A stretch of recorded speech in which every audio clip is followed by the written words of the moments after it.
Et au début de tout cela, un garçon se réveille dans un endroit inconnu, jusqu'à ce qu'une jeune fille s'approche de lui, se réjouissant qu'il soit réveillé, puis s'adressant à lui comme à son roi. Quant au garçon, il donne un peu plus de contexte sur ce qui se passe, explique que le jeu auquel il jouait dans son lit lorsqu'il était malade était un jeu de stratégie se déroulant dans un monde de dark fantasy. Et le personnage qu'il aimait le plus dans tout le jeu était précisément la femme qui se trouve devant lui. Quant à elle, la jeune fille lui parle à nouveau, mais cette fois, elle l'appelle Takuto, son vrai nom, et le félicite d'avoir réussi l'exploit de vaincre la difficulté cauchemardesque en utilisant la civilisation la plus difficile à affronter, en l'occurrence Minogue. Takuto devient ainsi le joueur numéro 1 du jeu. Cela dit, la jeune fille commence à s'émouvoir, car elle se souvient de toutes les fois où Takuto est arrivé et s'est approché d'elle. En entendant cela, il dit qu'il l'utilisait dans le jeu parce qu'il voulait être aussi fort qu'elle, et se dit donc heureux d'avoir l'occasion de lui parler. Quant à la jeune fille, elle lui dit la même chose. Après tout, elle est heureuse de pouvoir parler à Takuto. Soudain, Takuto contemple ce ciel nuageux et en déduit qu'elle a dû l'Y convoqué. Cependant, la jeune fille affirme que ce n'est pas vrai, qu'elle a simplement marché jusqu'à arriver là par hasard. Même si elle n'y est restée que peu de temps, elle décrit cet endroit comme étant quelque chose d'analogue au paradis. En l'occurrence, elle croit que cet endroit est semblable au monde des nations éternelles. Bien que ce sujet soit source de conversation, la jeune fille l'ignore et se contente de dire qu'elle est heureuse de rencontrer Takuto en personne. Elle lui prend alors la main et leur propose de reprendre ce jeu. Même si elle ne sait pas exactement où il se trouve, l'important pour elle est qu'ils commencent ce voyage ensemble et qu'ils puissent bientôt bâtir un royaume rien qu'à eux deux. Quant à Takuto, il ne comprend toujours pas ce qui se passe là-bas, mais il se dit prêt à revivre les jours brillants qu'il a passés dans ce monde aux côtés de son compagnon de voyage. En entendant cela, la jeune fille se présente comme Atu Medi, une enfant née de la boue qui détruira le monde à l'avenir. De plus, Atu lui explique clairement qu'à partir de ce jour, son corps et son esprit appartiennent à Takuto, qui doit la commander de la pire des manières, dans le seul but de nuire à tout ce qui les entoure. En entendant cela, Takuto joue son jeu et affirme que son objectif est également de créer la nation la plus redoutée et la plus maléfique de toutes. Et pour commencer, Takuto crée un monstre appelé un batteur. Il explique ensuite que l'objectif de Minogue, son royaume, est de devenir une civilisation éduquée, régnant sur le mal et la ruine. Ils doivent donc garder cela à l'esprit dans tous leurs actes. Atu complète ses propos en précisant qu'ils doivent éviter autant que possible que d'autres personnes découvrent leur plan. Takuto, quant à lui, affirme que l'idéal est de recueillir un maximum d'informations sans que personne ne les découvre. Il s'adresse ensuite au monstre éclaireur et lui annonce qu'il lui donnera un ordre, en tant que roi, pour inspecter les environs. À ce moment, Atu agit avec encore plus de précision que Takuto, ordonnant au monstre de se dépêcher et de ne pas décevoir son roi avec une mission inachevée. À ces mots, la créature s'enfuit aussitôt, voyant que le monstre lui obéissait.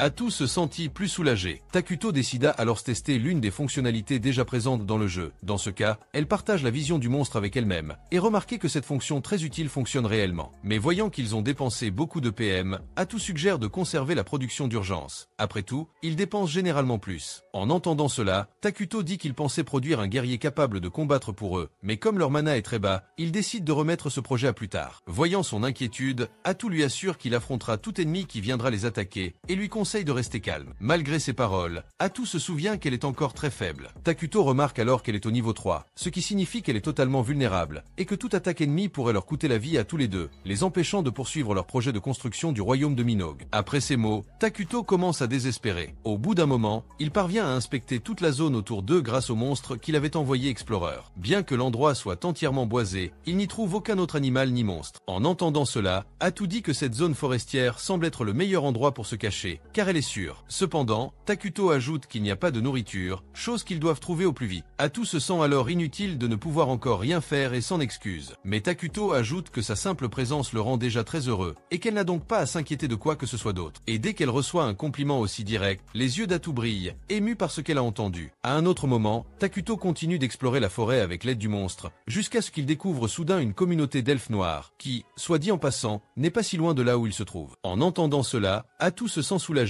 car les elfes noirs ont tendance à être plus neutres. Quant à Takuto, il reste inquiet, car s'il se trouve vraiment dans le monde des nations éternelles et qu'une autre civilisation existe à proximité, il pourrait se retrouver impliqué dans une guerre locale, une situation à laquelle ils ne sont certainement pas prêts. De plus, le fait d'être voisin d'une autre civilisation remet en question leur plan initial, qui consistait à tout faire sous le manteau. Atu suggère alors qu'ils s'enfuient ensemble, mais Takuto décide d'abord de recueillir des informations sur les elfes noirs et la forêt avant de partir. Soudain, un groupe d'elfes noirs les aborde. L'elfe de tête se souvient alors de quelques instants avant cette rencontre, lorsqu'ils arpentaient la forêt à la recherche de nourriture. Au cours de leur promenade, un elfe nommé Emle lui parle d'Idoagia, un royaume qui protège une forêt maudite. On raconte qu'un mal caché s'est logé dans ces terres, cherchant à compromettre permettre l'épanouissement de la vie dans le royaume. Après avoir entendu cela, le chef des elfes déclare que cette histoire n'est qu'une superstition et recommande à tous de continuer à vivre sereinement dans cette forêt afin d'honorer leurs ancêtres. De retour au présent, le chef des elfes interprète Atu et Takuto comme des êtres maléfiques venus les anéantir. À cela, le chef et les autres elfes s'agenouillent envers eux. Le chef se présente alors comme Jeianagev, un elfe noir du clan Mazaram. Il s'excuse ensuite auprès de Takuto et Atu pour avoir envahi leur région. Sur ce, Atu tente de les intimider d'un ton sérieux et leur demande ce qu'ils font là. Jeia explique alors que lui et son peuple ont été expulsés des terres où ils vivaient auparavant et ont fini par être envoyés dans cet endroit complètement abandonné, sans nourriture. Selon lui, son peuple a fini par souffrir pour quelque chose qu'ils ne méritaient même pas, et qu'en fin de compte, ils aspirent simplement à un endroit où vivre en paix. Après avoir entendu toute l'histoire des elfes noirs, Takuto compatit et leur lança plusieurs pommes, leur promettant de les garder toutes. En ramassant une pomme, Jeia fut perplexe, peu habitué à ce genre de fruits dans sa forêt. Bien qu'il n'ait pas mangé depuis des jours, Jeia se demanda s'il devait vraiment s'arrêter pour manger pendant que son peuple l'attendait. Pendant ce temps, les autres elfes se mirent à manger les pommes, émerveillés par le goût délicieux de ce fruit qu'ils n'avaient jamais vu auparavant. En plus des pommes, Takuto leur jette quelques poires, laissant Jeia encore plus surprise par une telle générosité. Atu remarque l'elfe sans réagir et explique que son roi offre sa charité au peuple elfique. En entendant cela, Jeia dit à Takuto que leurs enfants meurent de faim et lui demande donc de donner les fruits aux enfants des elfes plutôt qu'à lui. Voyant que la situation des elfes est encore pire qu'il ne l'imaginait, Takuto leur laisse tomber encore plus de nourriture. Pendant ce temps, Jeia se souvient de l'histoire des elfes noirs, méprisés car ils fuyaient la lumière, les plongeant ainsi encore plus profondément dans les ténèbres. Et lorsqu'ils voient qu'il y a encore quelqu'un prêt à leur prêter main forte, les elfes en déduisent qu'ils sont la cible d'un véritable miracle divin. Quant à Jeia, il demande à Takuto qui il est exactement, mais ne reçoit aucune réponse. De retour auprès des autres elfes, Jeia informe tout le monde qu'ils sont revenus avec de la nourriture pour tous, sans toutefois préciser la provenance exacte de cette quantité. Un peu plus tard, Moltar va voir Jeia et lui dit que les fruits qu'il a apportés sont vraiment incroyables. Quant à Jeia, il affirme n'avoir jamais vu un tel fruit auparavant. Mais en constatant sa façon différente de s'exprimer, Moltar comprend immédiatement que quelque chose cloche et lui demande ce qui s'est réellement passé. Jeia décide alors de se confier à lui et lui révèle qu'il a trouvé un être mystérieux au plus profond de la forêt. En entendant cela, Moltar en déduit qu'il a interagi avec le roi de la ruine, qui, comme son nom l'indique, cherche à détruire le monde et à tout réduire en ruine. Et bien que l'être mystérieux n'ait pas donné de nom, Jeia dit qu'il était déjà assez terrifiant pour justifier ce nom. Le roi avait un serviteur qui expliqua aux elfes ce que son roi voulait. En entendant cela, Moltar changea d'avis et dit que l'être qu'il avait vu dans les profondeurs de la forêt n'était probablement pas le roi de la ruine. Il demanda alors si le roi avait demandé quelque chose en échange de la nourriture, et Jeia répondit que non. En entendant cela, Moltar est encore plus confus, car il ne peut imaginer un être maléfique capable de faire la charité sans rien demander en retour. Quant à Jeia, il appelle cet être « votre grâce », un terme respectueux. Moltar les irrite et commence à l'accuser de montrer du respect à un être dangereux qui est peut-être le roi de la ruine. Pourtant, Jeia affirme que, malgré son caractère maléfique, cette créature a rempli les estomacs de toute la tribu. En entendant cela, Moltar s'excuse auprès d'eux et affirme que Jeia a bien fait d'accepter la nourriture du roi. Pendant ce temps, Atu réprimande Takuto, lui reprochant d'avoir gaspillé leur mana pour quelque chose de totalement inutile. Voyant sa colère, Takuto s'excuse et affirme avoir besoin d'elle à ses côtés. À ces mots, Atu sourit jusqu'aux oreilles et s'excuse de son impolitesse. Takuto, quant à lui, se souvient de ses mauvaises relations avec les elfes noirs, et cherchant à comprendre pourquoi, il fond en larmes en réalisant qu'il n'en est rien, qu'il est juste un étrange personnage. Et pendant la conversation, Moltar demande si Giaste prêt à retourner auprès du roi, et il répond oui. Moltar souligne alors qu'ils ont déjà accepté la charité du roi de la ruine. Il suppose donc que le roi exigera quelque chose de plus tard. Cependant, Jeia lui rappelle que le roi n'a rien mentionné de tel, ce qui le laisse penser que cette charité était donnée du fond du cœur, sans rien attendre en retour. Mais voyant la naïveté de Jeia, Moltar dit qu'ils ne peuvent pas dire que le roi n'exigera rien plus tard, car lorsqu'un être maléfique propose de l'aide, il exige toujours quelque chose. Mais même si c'est vrai, Moltar se souvient qu'ils ont vraiment besoin de l'aide du roi pour survivre. Quant à Jeia, il dit que leur vie serait très difficile s'ils quittaient la forêt et commençaient à errer. Après tout, ils ne sont pas sûrs d'avoir de quoi manger hors de chez eux. Cependant, il se souvient qu'en quittant la forêt et en errant, ils pourraient éventuellement atteindre le continent noir, un endroit où ils ne seront pas poursuivis. En entendant cela, Moltar dit que c'est leur dernière chance de survivre. Alors il suggère qu'ils quittent la forêt et poursuivent leur voyage. Pendant ce temps, le monstre de Takuto interrompt sa conversation avec Atu, et elle commence à réprimander la créature. Cependant, Takuto prétend prétend être celui qui a invoqué le monstre. Analysant les informations apportées par le monstre, Takuto découvre que les elfes noirs se dirigent vers lui, probablement pour récupérer la nourriture restante. Face à cela, Takuto craint d'avoir trop de contact avec des êtres de cultures différentes, car cela pourrait entraîner des conflits entre les races. En entendant cela, Atu remarque qu'il est très inquiet et lui demande si quelque chose le tracasse. Takuto répond que, faute de communication immédiate, il pense ne pas pouvoir négocier avec les elfes noirs. Voyant son inquiétude, Atu décide de prendre la tête des négociations à sa place. De plus, elle est prête à lui témoigner toute sa générosité de roi. Takuto la remercie d'avoir pris l'initiative de l'aider, mais lui demande si elle est vraiment sûre de vouloir le faire. Quant à elle, Atu interprète sa question comme une façon pour Takuto de la rabaisser, la pensant incapable de gérer de telles affaires. Takuto la contredit, affirmant la croire entièrement et lui confiant la tâche de négocier. Et voilà, quelques minutes plus tard, les elfes noirs arrivent enfin sur les lieux. Moltar est le premier à s'adresser au roi des ruines, le remerciant de lui avoir donné l'occasion de les rencontrer. En entendant cela, Atu le félicite d'avoir au moins témoigné du respect à son roi, mais l'interrompt et demande à Moltar de se dépêcher de lui dire ce qu'il fait là. Il remercie Takuto pour la nourriture que lui et son peuple lui ont fournie, puis demande l'honneur de connaître au moins le nom du roi des ruines. Quant à Takuto, il leur révèle son nom, et Atu le lui révèle et le présente comme le seigneur de l'Apocalypse et le souverain des ruines. Quant à elle, Atu prétend être d'un statut inférieur à celui de Takuto, qu'elle qualifie de dieu. Elle demande donc aux elfes de ne pas la perturber en l'appelant elle aussi dieu. En entendant cela, Moltar l'assure qu'il ne commettra pas cette erreur et gravera à jamais leur nom dans sa mémoire. Takuto se sent soulagé, constatant que les elfes noirs ont agi avec bienveillance jusqu'ici. Atu décide alors de mettre fin aux négociations, leur ordonnant de prendre le reste de la nourriture et de partir rapidement pour éviter qu'elle ne se gâte. Mais avant de partir, Moltar demande que peuvent-ils faire pour remercier le roi des ruines de sa charité. En les entendant dire cela, Atu lui fait comprendre qu'il est pratiquement inutile de récompenser Takuto, d'autant plus qu'elle est certaine qu'ils n'ont jamais réussi à préparer une offrande suffisamment digne de son roi. De plus, Atu commence à soupçonner les elfes et demande s'ils préparent quelque chose de louche, ce à quoi Moltar répond par la négative. Quant à Takuto, il sent que la conversation dégénère à cause de l'hostilité d'Atu. Il la prend alors à part pour discuter et la convainc de se montrer plus bienveillante lors des négociations, car il sent que les elfes cherchent sincèrement à construire une relation mutuellement bénéfique avec eux. Autrement dit, ils ne souhaitent pas seulement recevoir la charité, mais plutôt la rendre d'une manière ou d'une autre. Atu comprend alors le point de vue de Takuto et annonce aux elfes que le roi est prêt à accepter leur offre en échange de leur charité. Moltar paraît plus détendu. Takuto, quant à lui, comprend enfin ce qui se passe. Moltar se méfie simplement de lui, pensant que Takuto leur joue un tour. Voyant qu'il voit Takuto ainsi, Atu se met en colère. Cependant, Moltar tente de s'expliquer, affirmant qu'il n'a jamais considéré Takuto comme un être maléfique. Tandis qu'ils discutent, Atu revient sur le sujet de la rencontre et réfléchit à une récompense qu'il pourrait offrir à Takuto. Atu leur demande alors de parler au roi du monde au-delà de la forêt, et qu'ils devront quitter la forêt une fois qu'ils auront conclu un pacte avec le roi des ruines.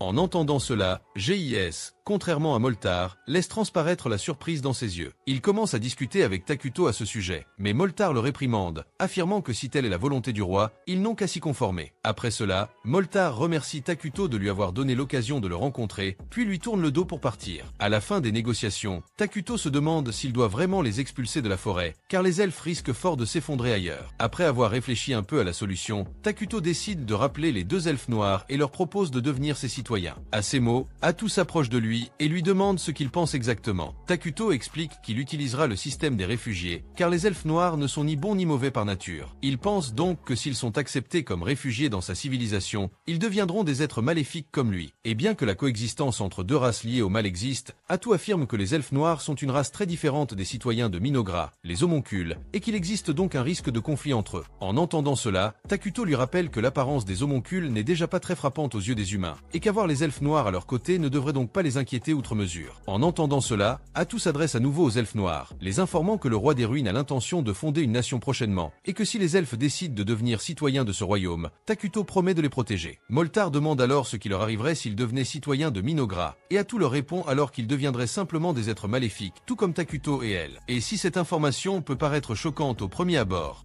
Atu fait clairement savoir qu'ils auront une légitimité pour choisir le chemin qu'ils suivront. Elle leur suggère cependant de venir à ses côtés, car c'est sans aucun doute le plus amusant. Et puis, à un autre moment, Atu parle à Takuto tandis qu'il traverse la forêt, et semble encore se demander pourquoi les elfes noirs ont mis autant de temps à décider de devenir citoyens de Minogra. Quant à Takuto, il lui rappelle que ce fut une décision vraiment difficile à prendre, sachant qu'ils deviendraient des êtres maléfiques une fois qu'ils auraient rejoint leur camp. En marchant un peu plus loin, ils atteignent enfin le camp des elfes et sont accueillis comme de véritables rois. Atu vérifie alors que tous les elfes noirs sont présents, puis révèle qu'ils ont tous été acceptés comme citoyens de la nation Minogra. Sur ce, elle se tourne vers Takuto et lui demande à nouveau s'il est sûr de vouloir le faire. Comme précédemment, il reste ferme sur son idée, affirmant que toutes les conditions sont réunies et qu'ils sont donc prêts à annoncer officiellement la fondation de Minogra. Une fois tous devenus citoyens de Minogra, Atu dit aux elfes noirs qu'ils peuvent compter sur la protection de Takuto, leur dieu et souverain. Quant à Geiya, il trouve étrange que son apparence n'ait pas changé après être devenue citoyenne du dieu des ruines, car il pensait qu'ils deviendraient des êtres maléfiques, intérieurement comme extérieurement. Mais peu après, Geiya commence à ressentir une profonde haine monter en elle. Cependant, tous les elfes se mettent à vénérer Takuto, mais cette fois avec une profonde sincérité. Et voilà que quelques jours plus tard, Takuto découvre avec inquiétude que deux autres grandes nations existent déjà sur ce continent. Après tout, si les royaumes voisins découvrent l'existence de Minogra, un royaume maléfique vivant à leur côté, ils entreront certainement en conflit avec eux. Et comme le royaume de Minogra vient tout juste d'être fondé, Takuto réalise qu'il n'a pas encore la puissance militaire suffisante pour s'opposer à ces deux grandes nations. Soudain, Moltar apparaît devant Takuto, accompagné d'Emle et de Geiya. Atu profite de la présence de tous pour expliquer le rôle de chacun au sein du royaume, précisant que Geiya sera le commandant des forces de Minogra. À cette nouvelle, Geiya s'enthousiasme et promet d'empaler tout ennemi qui lui en donnera l'ordre. Moltar, quant à lui, affirme son intelligence, affirmant qu'il obtiendra des résultats encore meilleurs que Geiya. Emle, quant à elle, promet d'aider le royaume par son travail acharné. Voyant leur volonté de travailler dur, Atu demande à Moltar s'il pourrait récolter du bois tout en préservant la forêt. Moltar répond que oui. Après tout, il a toujours préservé la forêt où il vivait. En entendant cela, Geiya est perplexe, car Takuto étant un être maléfique, il pensait que l'ordre serait tout le contraire, détruire la forêt. Mais en plus de leur demander de ne pas détruire les lieux, Takuto leur demande de reboiser davantage la zone. Mais à l'évocation du terme « reforestation », tout le monde reste bouche bée. Takuto réalise que leur technologie magique est bien inférieure à ce qu'il attendait. Atu, quant à elle, leur explique le terme « reforestation ». Il s'agit ici de planter des arbres, ce qui accélère leur croissance dans toute la forêt. Ceci dit, Atu attribue ce savoir à Takuto, qui se sent bientôt dépassé par la pression, d'autant plus qu'elle ment sur son infinie sagesse. Quant à Emle, elle se souvient des pommes du roi et demande s'il a conçu ce nouveau fruit, ce à quoi Atu répond par l'affirmative. En entendant cela, Takuto réalise qu'il peut utiliser sa capacité de production d'urgence pour créer de nombreuses choses, comme de la poudre à canon, des métaux de base et même du pétrole.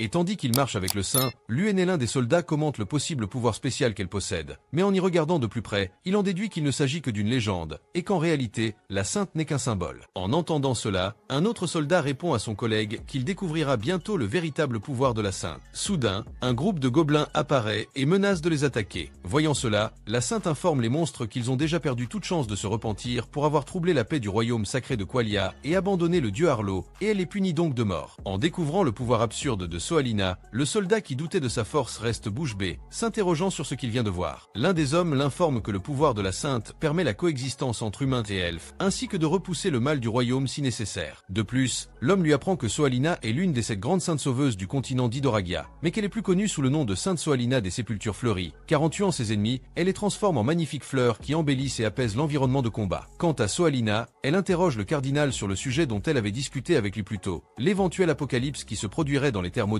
ce qui les obligerait à envoyer des paladins enquêter sur les lieux. Mais, apprenant cela, le cardinal déclare qu'il ne peut accéder à sa requête. Après tout, s'intéresser aux terres maudites, au sud du continent noir, est totalement absurde. Par conséquent, le quartier général n'autoriserait jamais les paladins à s'y rendre. Et, constatant cet empêchement, Soalina déclare qu'elle s'y rendra elle-même. Cependant, dès qu'il entend son idée, le cardinal lui rappelle que Soalina n'est plus la simple villageoise qu'elle était, et qu'elle doit donc se mettre à sa place. Mais à peine dit-il cela, il est surpris par le regard vide de Soalina, et décide donc de lui obéir, déployant tous ses efforts sur le site, même contre sa volonté. Pendant ce temps, Atu excite les elfes noirs en leur annonçant qu'ils commenceront les travaux dans cette zone. Eh bien, en quelques minutes, les elfes noirs construisent la chambre et le trône de Takuto. Et si cela est déjà surprenant, Atu précise que leur but ultime est de bâtir le royaume qui ébranlera les cieux et dominera la terre. Après que tous les administrateurs du royaume se soient rendus au bureau de Takuto, Atu annonce qu'ils peuvent commencer la réunion. Mais d'abord, on les remet les nouveaux vêtements du roi et précise qu'elle et les autres elfes ont travaillé dur pour qu'il puisse s'habiller comme un vrai roi. Ceci fait, il se prépare à commencer la réunion, et Atu décide de commencer par discuter de politique intérieure. À ces mots, Moltar demande quel bâtiment construire en premier, et Atu répond qu'il devrait donner la priorité à la création d'une usine de production alimentaire. Après tout, si jamais ils se retrouvent en guerre, ils doivent disposer d'un important arsenal de nourriture. En entendant cela, Moltar se souvient du pouvoir de Takuto et lui demande s'il pourrait produire de la nourriture à volonté. S'il y parvient, construire un moyen de les nourrir sera totalement inutile et ne fera que gaspiller leur énergie. Entendant cela, Atout dit qu'ils doivent laisser le roi se reposer et construire leur propre source de nourriture. De plus, elle lui rappelle qu'avec l'expansion du royaume, distribuer de la nourriture deviendra impossible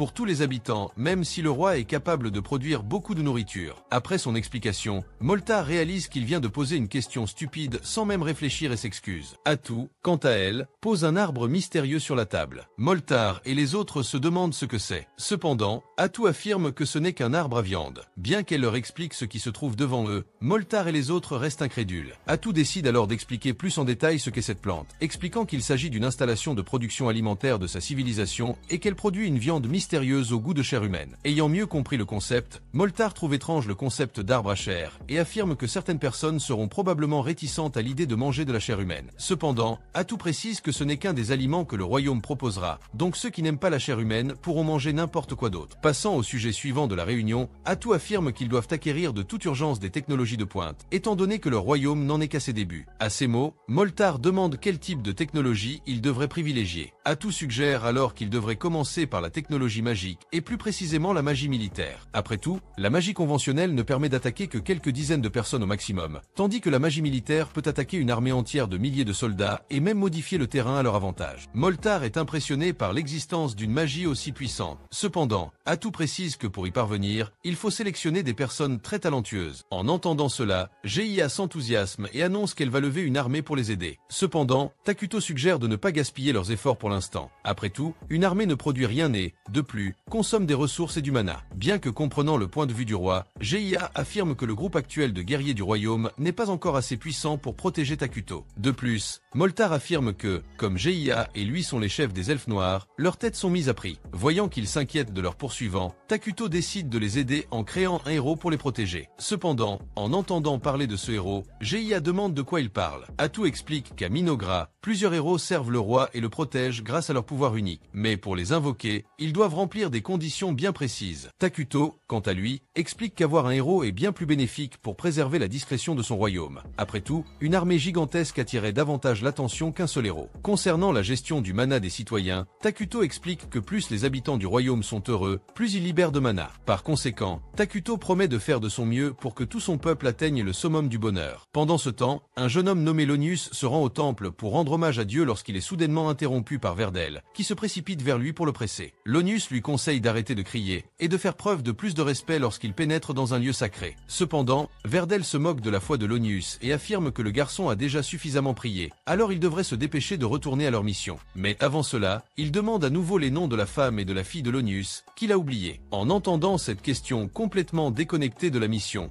le jeune homme refuse cependant de répondre lorsqu'on le presse un peu plus loin. Verdel annonce que sa femme s'appelle Marcha et sa fille Mina. Sur ce, il poursuit son chemin, se rappelant que Verdel est bel et bien l'homme grossier et mal élevé dont il avait entendu parler. Cependant, Lonius ne sous-estime pas les incroyables capacités de Verdel. Durant la promenade, Verdel se demande pourquoi ils se rendent sur le continent noir. Lonius lui rappelle qu'ils y vont pour enquêter sur la révélation reçue par Sainte Soalina. Et s'ils réussissent cette mission, ils seront bien vus par le Congrès des provinces du Sud, ce qui constitue un avantage considérable pour Lonius. En revanche, s'ils échouent, Lonius sera qualifié de paladin inférieur, complètement discrédité. Pendant ce temps, Verdel se plaint du manque d'équipement de leur unité pour une mission aussi importante. Après tout, seuls lui et Lonius sont paladins dans toute l'équipe. Quant à Lonius, il pense que les responsables de tout cela avaient une raison de l'associer à Verdel juste avant son départ. Bien qu'ils ne comprennent pas vraiment ce qui se passe, Lonius est convaincu que la présence de Verdel dans son équipe sera bénéfique, car elle augmentera les chances de survie de toute l'équipe. Pendant ce temps, Takuto et Atout observent le travail des elfes et sont impressionnés par la rapidité avec laquelle ils construisent les maisons. De plus, Takuto a l'impression que les elfes noirs semblent désormais beaucoup plus dynamiques et désireux de progresser, contrairement à sa première rencontre. Quant à Emle, elle est toujours inquiète et lui demande s'il apprécie le travail des elfes. Takuto répond positivement, affirmant que leur travail est incroyable. Il lui fait donc comprendre qu'il a fait le bon choix en acceptant les elfes noirs comme citoyens. En entendant cela, Emle s'émeut et fond en larmes, mais se reprend vite et s'excuse de son manque de sang-froid. Elle entreprend alors d'inspecter le roi à la recherche de la civilisation créée par les elfes, expliquant que tout cela n'a été possible que grâce grâce aux outils agricoles de Takuto. Poursuivant l'inspection, M l'emmène à la source d'eau découverte à proximité. Une fois sur place, ils sont abordés par Gia et Moltar. Gua explique qu'il était venu ici pour construire un aqueduc, mais qu'après avoir découvert que l'eau n'était pas très bonne, il a décidé d'abandonner l'idée. Cependant, en entendant cela, Atu ramasse l'eau et le bébé devant tout le monde, les laissant stupéfaits. Puis elle leur demande de prendre une grande inspiration. Ce faisant, Moltar et Gia sentent leur esprit s'aiguiser, comme revigorés. Atu explique que les terres maudites offrent des bienfaits aux êtres maléfiques. Ils ne subiront donc aucun mal en buvant l'eau. Mais si c'est une bonne chose, Atu leur rappelle que l'endroit attire beaucoup d'attention, ce qui pourrait clairement attirer des ennemis vers le royaume. Gia revient alors avec l'idée de créer une armée, mais Atu lui rappelle que Takuto a déjà promis de créer un héros. En entendant cela, Moltar dit « Je n'ai pas encore pleinement saisi le concept de héros ». Atu se révèle être une héroïne, affirmant que les héros comme elle possèdent suffisamment de force pour anéantir une armée entière. De plus, les héros deviennent plus forts avec le temps. En entendant cela, Moltar est impressionné et leur conseille de se dépêcher de construire un palais pour le roi, car il a du mal à imaginer Takuto vivre dans une maison semblable à celle de ses serviteurs. Voyant qu'ils n'abandonnent pas cette idée, Takuto les autorise à construire un palais et demande qu'il soit un château flottant. Pendant ce temps, Lonius et son équipe se dirigent vers le continent noir, livrant de simples combats contre des gobelins. Lonius, toujours incertain de ce qu'il attend, demande que la mission se déroule sans encombre une fois arrivé sur le continent noir. Toujours pendant le voyage, Verdel dit qu'il est surpris par le nombre de mercenaires qu'ils ont réussi à obtenir pour la mission. Dans ce sens, Dilonius il en va de même pour lui. Après tout, il a juste eu beaucoup de chance, car la plupart des mercenaires sont actuellement dans le nord en raison de l'événement appelé The Northern Disturbance. Dans ce cas, les barbares sont apparus soudainement sur place, plus précisément dans le royaume sacrifié de Kalita dans la province du Nord, puis ils ont envahi les villages, causant d'énormes dégâts à l'endroit. Ainsi, le Saint et l'armée furent envoyés pour maintenir la situation sous contrôle, mais les troubles ne semblent pas près de se calmer. Bargo, même après avoir entendu tout cela, les rejette. Lonius lui ordonne de se taire, comme si cela ne le touchait pas. Cependant, Bargo réaffirme que ce n'est pas vraiment leur problème. Verdel commente l'excellente rémunération offerte à quiconque se rend sur le site pour aider à combattre les barbares. Bien que la paix soit effectivement élevée, Bargo explique qu'après avoir appris la présence d'une sorcière, plus personne ne veut y aller, sachant qu'ils en subiront les conséquences, et au final, perdront leur récompense et la vie. En entendant cela, Verdel tourne également le dos aux problèmes du Nord, affirmant qu'il ne devrait pas vraiment s'en soucier. Après tout, ils se dirigent vers les terres maudites du Sud, alors il ferait mieux d'en rester là, car ils ignorent ce qu'ils pourraient y trouver. Et puis, lors d'une pause, Lonius s'intéresse à la sorcière dont Bargo avait parlé et lui demande de lui en dire plus. Cependant, Bargo rejette l'affaire, affirmant qu'il ne s'agit que d'une rumeur sans fondement. En réalité, les rumeurs prétendent que les troubles dans le Nord ont été causés par une sorcière. En entendant cela, Lonius affirme qu'une telle chose est impossible. Après tout, une seule personne ne pourrait jamais provoquer un tel émoi qu'il faille se débarrasser du Saint. Quant à Verdel, il ignore complètement l'affaire et se met à boire excessivement. Bargo tente de les raisonner, leur disant qu'il boit trop. Cependant, Verdel lui rappelle qu'après avoir accompli leur devoir de sauver le peuple, ils devraient se détendre un peu. Après tout, c'est ce que Dieu leur ordonne de faire. En entendant cela, Lonius affirme avoir mal interprété la parole de Dieu, leur recommandant d'aller s'amuser en famille après le travail, et non de sortir boire un verre dans les bars. Cependant, Verdel continue de défendre son interprétation, affirmant que Lonius a simplement compris la parole de Dieu différemment de lui, mais que les deux interprétations sont correctes. Quant à Bargo, il se moque simplement du conflit religieux entre les deux, puis revient au sujet des terres maudites du continent noir, se demandant ce qui pourrait bien s'y passer. Il en déduit alors qu'il pourrait y avoir une rumeur concernant une sorcière dans les terres maudites, similaire à ce qui se passe dans le district nord. Mais en entendant cela, Verdel lui fait comprendre que ce n'est pas le cas. Après tout, ils ont déjà une idée de la nature du problème dans les terres maudites. En l'occurrence, ils savent que les elfes noirs ont fui dans la région. Par conséquent, Verdel pense que les chefs craignent simplement que les elfes noirs ne sèment le trouble, et rien de plus. En entendant cela, Bargo se sent soulagé, mais il comprend également leur inquiétude, car c'est un problème incontournable. Même parce que les elfes noirs sont excellents dans les malédictions et les meurtres. Quant à Lonius, il explique qu'à mesure qu'ils gagnent en puissance en secret, les elfes noirs les attaqueront sûrement. Voyant Lonius un peu tendu, Verdel lui dit qu'il n'a pas à s'inquiéter outre mesure. Après tout, ils ne se rendent sur place que pour enquêter, donc s'il y a le moindre problème, ils peuvent simplement fuir, car ils ne sont pas payés pour traquer les elfes noirs. Et s'il a raison sur le plan pratique, Lonius condamne le plan de Verdel sur le plan moral, car Dieu ne serait jamais fier de voir son avant-garde reculer face au danger. Quant à Lonius, Dieu s'attend probablement à ce qu'il donne sa vie pour exterminer le mal. En entendant cela, Verdel conseille à Lonius de ne pas être si assoiffé de gloire. Après tout, même eux, les paladins, doivent parfois adopter cette attitude moins digne. Après tout, chacun a une famille qui dépend d'eux, et ils ne peuvent donc pas mourir pour rien. Ceci dit, Verdel conseille à chacun de lever son verre et de boire jusqu'à l'aube. Pendant ce temps, Takuto rassemble tous les elfes noirs et crée un monstre à partir du fruit de l'arbre à chair. Voyant que le roi est capable de créer une nouvelle vie grâce à sa magie, tous les elfes sont stupéfaits par un tel talent. Mais Tatu lui lui fait comprendre que ses pouvoirs vont bien au-delà de cela. Ils doivent donc lui consacrer encore plus de foi afin qu'il puisse offrir davantage de biens précieux au peuple. À un autre moment, Takuto annonce à Atu qu'il invoquera un héros lors de son prochain rituel, car avec 2 héros à ses côtés, ils seront sûrs d'avoir la force de combat nécessaire pour affronter n'importe quel envahisseur. Et dans ce cas, il a l'intention d'invoquer d'abord la reine des insectes, une créature capable de donner plus de force aux insectes et de les créer en masse, créant ainsi une véritable armée d'insectes puissants. Outre tous ces attributs, Takuto se souvient qu'Isla est la seule héroïne dépourvue de mauvaises intentions, contrairement aux autres qui cherchent à anéantir l'humanité. Par conséquent, Takuto croit qu'Isla est leur seule option héroïque. Parallèlement, il fait clairement savoir qu'il compte rencontrer ses autres héros, espérant qu'ils ne causeront pas trop de problèmes à leur arrivée sur ce monde. Pendant ce temps, l'Onus et les autres affrontent un géant des collines à l'approche des terres maudites. Voyant qu'ils subissent encore des attaques pendant la journée, l'Onus estime qu'ils devraient s'y habituer, car le continent noir abritera certainement des créatures plus dangereuses de ce genre. L'Onus ordonne à Bargo d'utiliser son arc contre le monstre, mais Verdel les interrompt en disant qu'il combattra la créature à leur place. Après tout, ils n'ont pas de temps à perdre dans un endroit pareil. Sur ce, Verdel invoque un art d'épée sacrée pour rendre son épée encore plus puissante et obtenir un pouvoir divin. Quant au géant, il tente d'attaquer Verdel, mais en vain. Pendant ce temps, l'Onus explique aux autres que les paladins qui reçoivent un pouvoir divin voient leur capacité physique améliorée.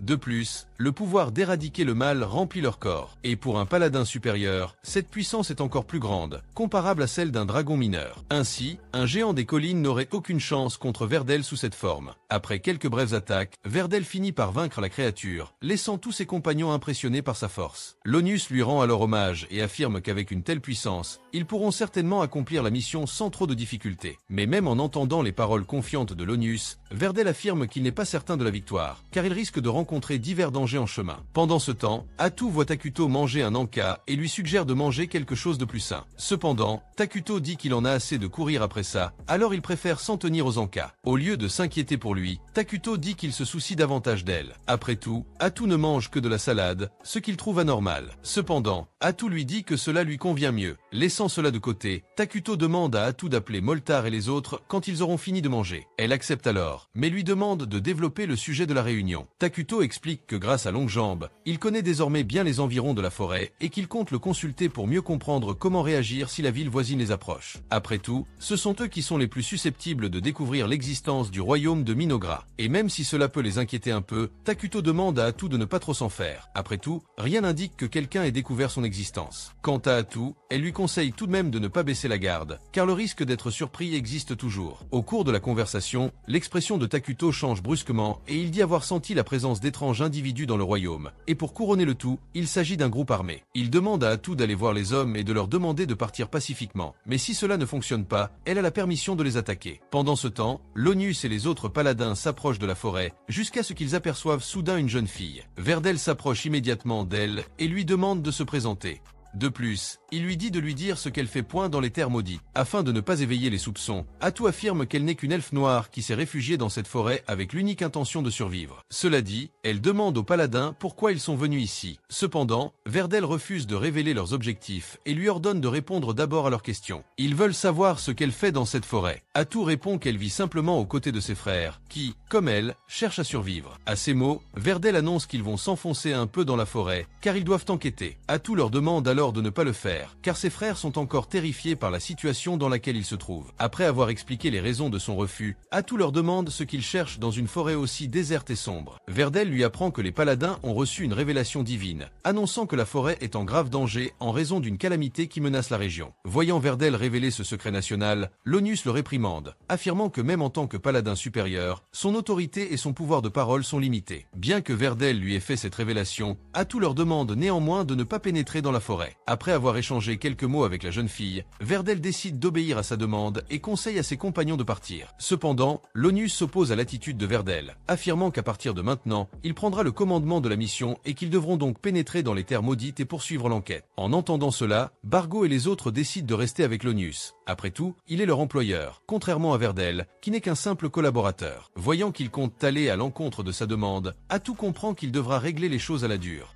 et en remarquant que la fille est une sorcière, Verdel lui demande dès messager revient au royaume et leur raconte ce qu'ils viennent de découvrir. Cependant, Bargo affirme que la dernière attaque de la sorcière a tué leur messager. Quant à Atou, elle prétend être le monstre qu'ils recherchent depuis toujours. Elle leur dit donc de cesser de tergiverser et d'attaquer immédiatement. Cependant, Lonus la fixe avec de grands yeux, ne montrant aucune envie de l'affronter. Verdel lui dit alors qu'ils doivent se battre, même s'il sait que l'ennemi sera un véritable défi. Et lorsqu'elle est attaquée par les hommes, Atou reste indemne et se moque de l'armée de Lonus, affirmant qu'au moins, ils ne lui font pas preuve de pitié, même s'ils ne peuvent lui faire aucun mal. Verdel se lamente alors, affirmant que tout s'est presque déroulé comme prévu. En entendant cela, Atou dit la même chose. Après tout, elle a presque réussi à les empêcher d'entrer dans la forêt. Mais tout a basculé lorsque Lonus a tenté de jouer les héros et a décidé de l'affronter. Quant à lui, Lonus ne comprend toujours pas ce qui se passe là-bas et demande ce qu'est une sorcière. Verdel explique alors que ses supérieurs lui ont ordonné de ne pas trop en dire sur l'affaire. Cependant, il réalise que la situation a atteint un point où il n'est plus logique de cacher quoi que ce soit. Il explique donc que lorsque le saint reçoit la révélation d'un monstre et que les échelons supérieurs la confirment, ce monstre est traité comme une calamité et qualifié de sorcière. Quant à la jeune fille qui se trouve devant eux, Verdel affirme qu'elle correspond à ce profil, ce qui le conduit à penser qu'elle est la sorcière qu'il recherche. Après avoir entendu toute cette explication, Lonus comprend enfin la situation dans laquelle il se trouve. Quant à Atou, sa patience est à bout et elle lui demande si leur conversation est terminée. Verdel, irrité par sa remarque moqueuse, affirme que lui et ses hommes ne l'ont pas encore abandonné. Mais alors qu'ils avancent vers elle, Atou leur reproche d'être trop lent et impuissant. Ils parviennent néanmoins à lui couper les tentacules, laissant Atou impressionné. Atou utilise alors les siennes pour attraper deux paladins et lui dit qu'elle les avait un peu sous-estimés. Après tout, ils se sont révélés plus forts qu'elle ne l'espérait. Mais maintenant qu'elle les a piégés dans ses tentacules, Atou demande comment ils vont l'attaquer dans cette position d'extrême impuissance. De plus, elle utilise les deux paladins capturés comme boucliers humains. Voyant cela, Lonus commence à perdre son sang-froid, mais Verdel lui conseille de rester calme. Après tout, il ne leur reste plus que deux tentacules à couper. Il leur suffit donc de couper les derniers pour achever la sorcière et assurer la paix dans le royaume. Ils se lancent alors à la poursuite de la sorcière. Voyant leur attaque s'intensifier, Atou reste sans voix, certaine d'être à l'abri si elle gardait les humains comme boucliers. Ne sachant que faire, Atou décide d'attaquer Verdel plus sérieusement. Verdel, déjà gravement blessé, exhorte Lonus à fuir au plus vite pour éviter de devenir la prochaine victime de la sorcière. Lonus, témoin de cette scène de chaos total, reste sans voix lorsque Verdel est projeté au sol, se souvenant qu'ils lui ont coupé tous ses tentacules.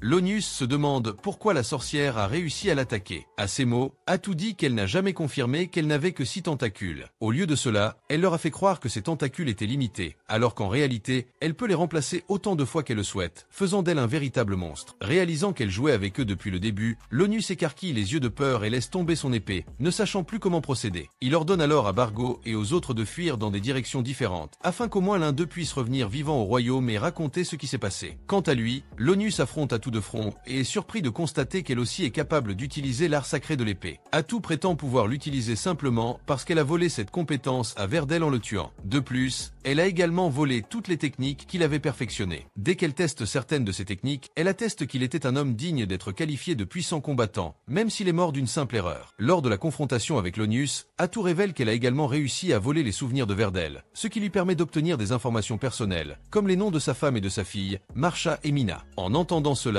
Lonus remarque qu'Atou gagne en puissance à chaque meurtre, faisant d'elle une assassine née. De son côté, Atou récite quelques-uns des derniers souvenirs de Verdel. Il était prêt à protéger tous ses compagnons jusqu'au bout, ce qui, pour Atou, démontre qu'il était vraiment digne d'assumer le rôle de paladin. Après avoir raconté cela au garçon, elle lui demande ce qu'il en pense. Lonus affirme alors que la volonté de Verdel est toujours présente en lui, et qu'il continuera donc à se battre pour assurer la survie de l'équipe. Mais soudain, Lonus entend un bruit mystérieux résonner non loin de là. Atou l'informe qu'elle a déjà ordonné aux elfes noirs de poursuivre les autres paladins et de ne laisser aucun homme s'échapper. En entendant cela, Lonus perd à nouveau son sang-froid et lance une attaque incontrôlée. Quant à elle, Atou affirme que s'il avait écouté Verdel, leur avenir aurait été bien différent, car Lonus serait rentré sain et sauf auprès de sa famille et Verdel serait toujours en vie. Quant à la forêt et à elle, elles aussi auraient vécu une ère paisible sans l'intervention des paladins dans leur foyer. Après avoir expliqué quel aurait été son avenir s'il n'avait pas agi dans le passé, Atou va maintenant révéler ce que sera son avenir. Lonus et toute sa famille seront tués par elle. Cependant, elle ne se contentera pas de les tuer. Atout leur fera comprendre qu'elle les torturera jusqu'à ce qu'ils implorent la mort, et qu'alors seulement elle mettra fin à leur jour. Ce faisant, Atout promet de tuer les habitants de chaque ville traversée par les paladins en route vers le continent noir. Et même si elle sait que cela n'a pas beaucoup de sens, Atout a toujours l'intention de tuer ces gens qui n'ont rien à voir avec ce qui s'est passé dans la forêt. Et si quelqu'un lui demande pourquoi elle attaque, elle répondra qu'elle les tue à cause des actions stupides de l'ONUS. En entendant cela, il lui ordonne d'arrêter, mais Atout affirme qu'il sera tué pour l'avoir défié. Après tout, tous ceux qui la sous-estiment ne méritent que la mort. Sur ce, l'ONUS implore à nouveau sa clémence, lui demandant d'arrêter de faire ça.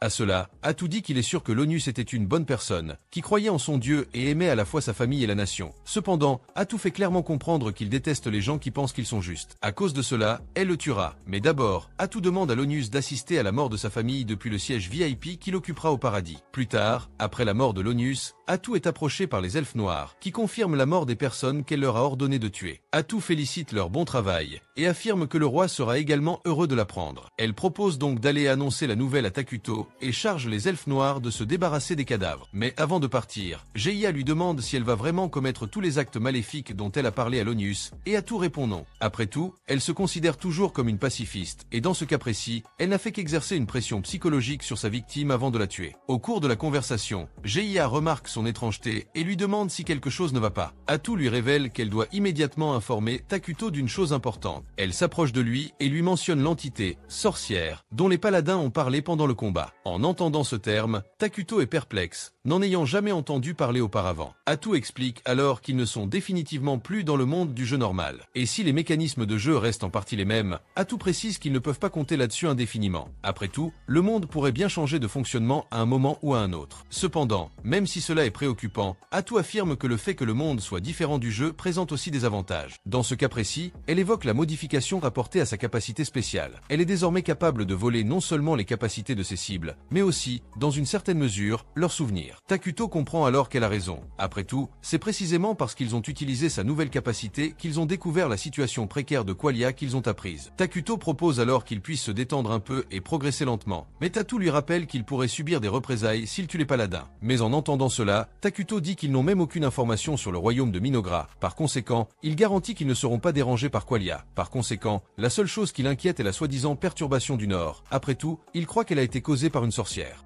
En cela, Atout confirme sa déduction, car il aidait après les souvenirs qu'elle a volés, elle ne peut cependant obtenir aucune information supplémentaire. Après tout, même Qualia ne semble pas savoir grand-chose sur cette mystérieuse sorcière. La seule chose qu'ils savent, c'est qu'elle a causé des dégâts considérables aux villes de la province du Nord. De plus, Atout a également obtenu des informations selon lesquelles le royaume de Qualia appelle cette entité Erakino, la sorcière siroteuse. Takuto, quant à lui, réfléchit un peu et en déduit qu'Erakino est venue au monde de la même manière qu'eux. Considérant que cette sorcière possède le pouvoir d'une armée et que le royaume de Qualia est leur nouvel ennemi, Takuto réalise qu'il est temps pour eux de donner naissance à un nouveau héros. Bien qu'il ait prévu de mettre au monde Isla, Takuto reconsidère cette idée et estime que la meilleure solution est de faire venir le héros le plus puissant possible. De plus, il envisage de s'allier à une autre nation, et comme ils sont liés au mal, Takuto réalise qu'ils devront s'allier à un royaume neutre, en l'occurrence le royaume de l'Est. Au cours de la conversation, Atout commande son traitement envers les paladins, affirmant qu'elle est peut-être allée un peu trop loin avec eux. Cependant, Takuto lui fait comprendre qu'il ne serait jamais offensé par ce qu'elle a fait, et lui dit que tout va bien. À ces mots, Atout est ému et lui promet qu'il le soutiendra toujours et de toutes ses forces.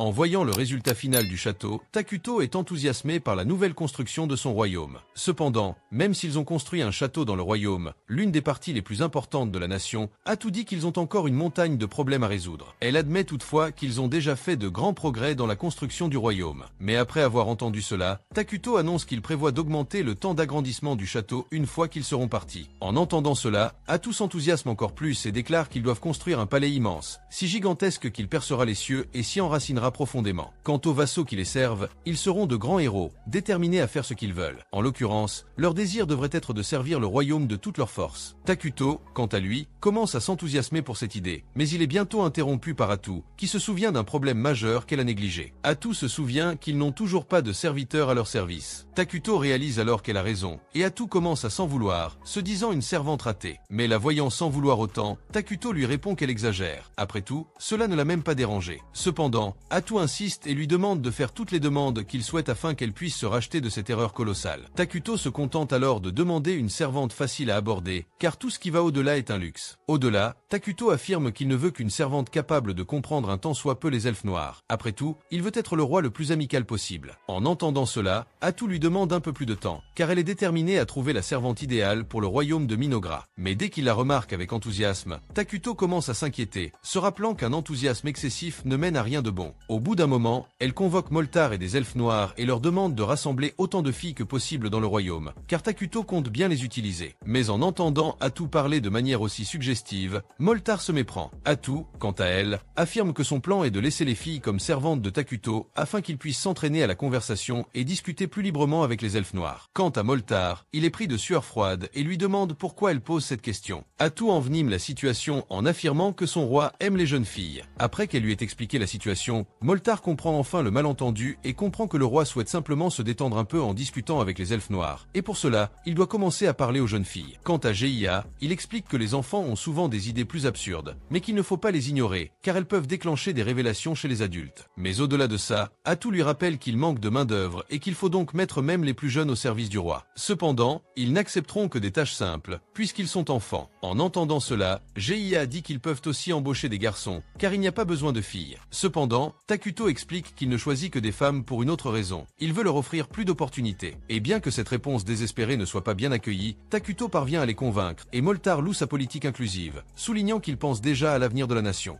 Et avec tout discuté, Atou met fin à la conversation, et il leur demande d'amener leur fille au plus vite. On les lui confie, mais elles se mettent à pleurer, ce qui met Takuto mal à l'aise avec tout ce bruit. Le voyant si bouleversé, Atou lui rappelle que les enfants ne sont que des enfants, et qu'il devrait donc être plus patient avec eux. Quant à Moltar, il dit qu'il a déjà amené tous les enfants du royaume, et qu'il va donc falloir les adapter pour qu'ils puissent voir le roi sans pleurer. Cependant, Geia se souvient qu'ils n'ont pas amené les jumelles, mais Moltar affirme que les deux enfants ne seraient pas aptes à servir le roi. Mais même en sachant cela, Atou affirme qu'ils auraient dû amener les enfants au roi. Geia s'avance alors, affirmant qu'elle a amené les jumeaux même sans la permission de Moltar. Contrairement à un certain vieil homme, il a toujours 2 coups d'avance, pensant toujours être le meilleur serviteur possible de son roi. Remarquant la tension entre les deux, Atou leur demande d'arrêter le combat. Geia décide alors d'accélérer le processus et amène les jumeaux au roi. Elle se présente comme étant Karia et Maria. Remarquant une marque violente sur le visage de l'une des jumelles, Atou lui demande d'où elle vient. Karia affirme avoir reçu cette marque à cause d'une maladie et Takuto compatit avec elle. Cependant, elle lui fait clairement comprendre qu'elle la méritait. Après tout, la maladie a été causée par une épidémie, et selon elle, Karia estime que, victime de l'épidémie, elle a dû faire quelque chose pour la mériter. Quant à Maria, elle affirme avoir commis un acte terrible, dévorer sa propre mère, affamée par la destruction du foyer des elfes noirs. Voyant que le roi est plus docile que son image sombre ne le laisse supposer, Maria se sent à l'aise et se dit prête à prendre soin de lui, même si elle sait que la tâche risque d'être difficile. Voyant qu'elle est prête à le servir, Takuto lui annonce qu'elle se portera candidate à la tête de la grande nation de Minogra. Pendant ce temps, Atou remarque que le roi a une conversation peu digne avec quelqu'un, ce qui la laisse stupéfaite. Poursuivant la conversation, Takuto demande à la jeune fille si elle n'a pas peur de lui, et Karia répond que son seul devoir est d'accompagner sa sœur aînée, afin de ne pas être intimidée en sa présence si Maria décide de rester sa servante. Ayant pris cette décision, Takuto dit qu'ils peuvent commencer à s'occuper des tâches qu'il leur a assignées. Cependant, Moltar intervient dans la conversation pour faire une petite observation. Il les informe que les 2 filles n'ont pas pleuré une seule fois depuis la mort de leur mère, ce qui, à son tour, peut être considéré comme un point négatif, car cela révèle une certaine froideur chez les sœurs. À un autre moment, Atou réunit Emle et les autres elfes et leur demande de faire leur rapport. Emle est la première à se lever et annonce que, maintenant qu'ils ont terminé la construction du palais, ils vont faire une pause. Emle suggère donc de commencer la construction d'un nouveau bâtiment, car ils auront plus de temps pour le faire. Atou rappelle ensuite à Takuto le bâtiment qu'ils étaient censés construire lors de la réunion d'il y a quelque temps et suggère d'aller de l'avant, auquel cas ils devraient commencer la construction de la clinique immédiatement. Takuto approuve l'idée, car une clinique a non seulement un coût de production très faible, mais garantit également la santé et la sécurité de ses citoyens. Et continuant avec Emle, elle dit qu'elle est responsable des ressources du royaume, puis dit que la collecte interne de nourriture et de matériaux du royaume se déroule bien.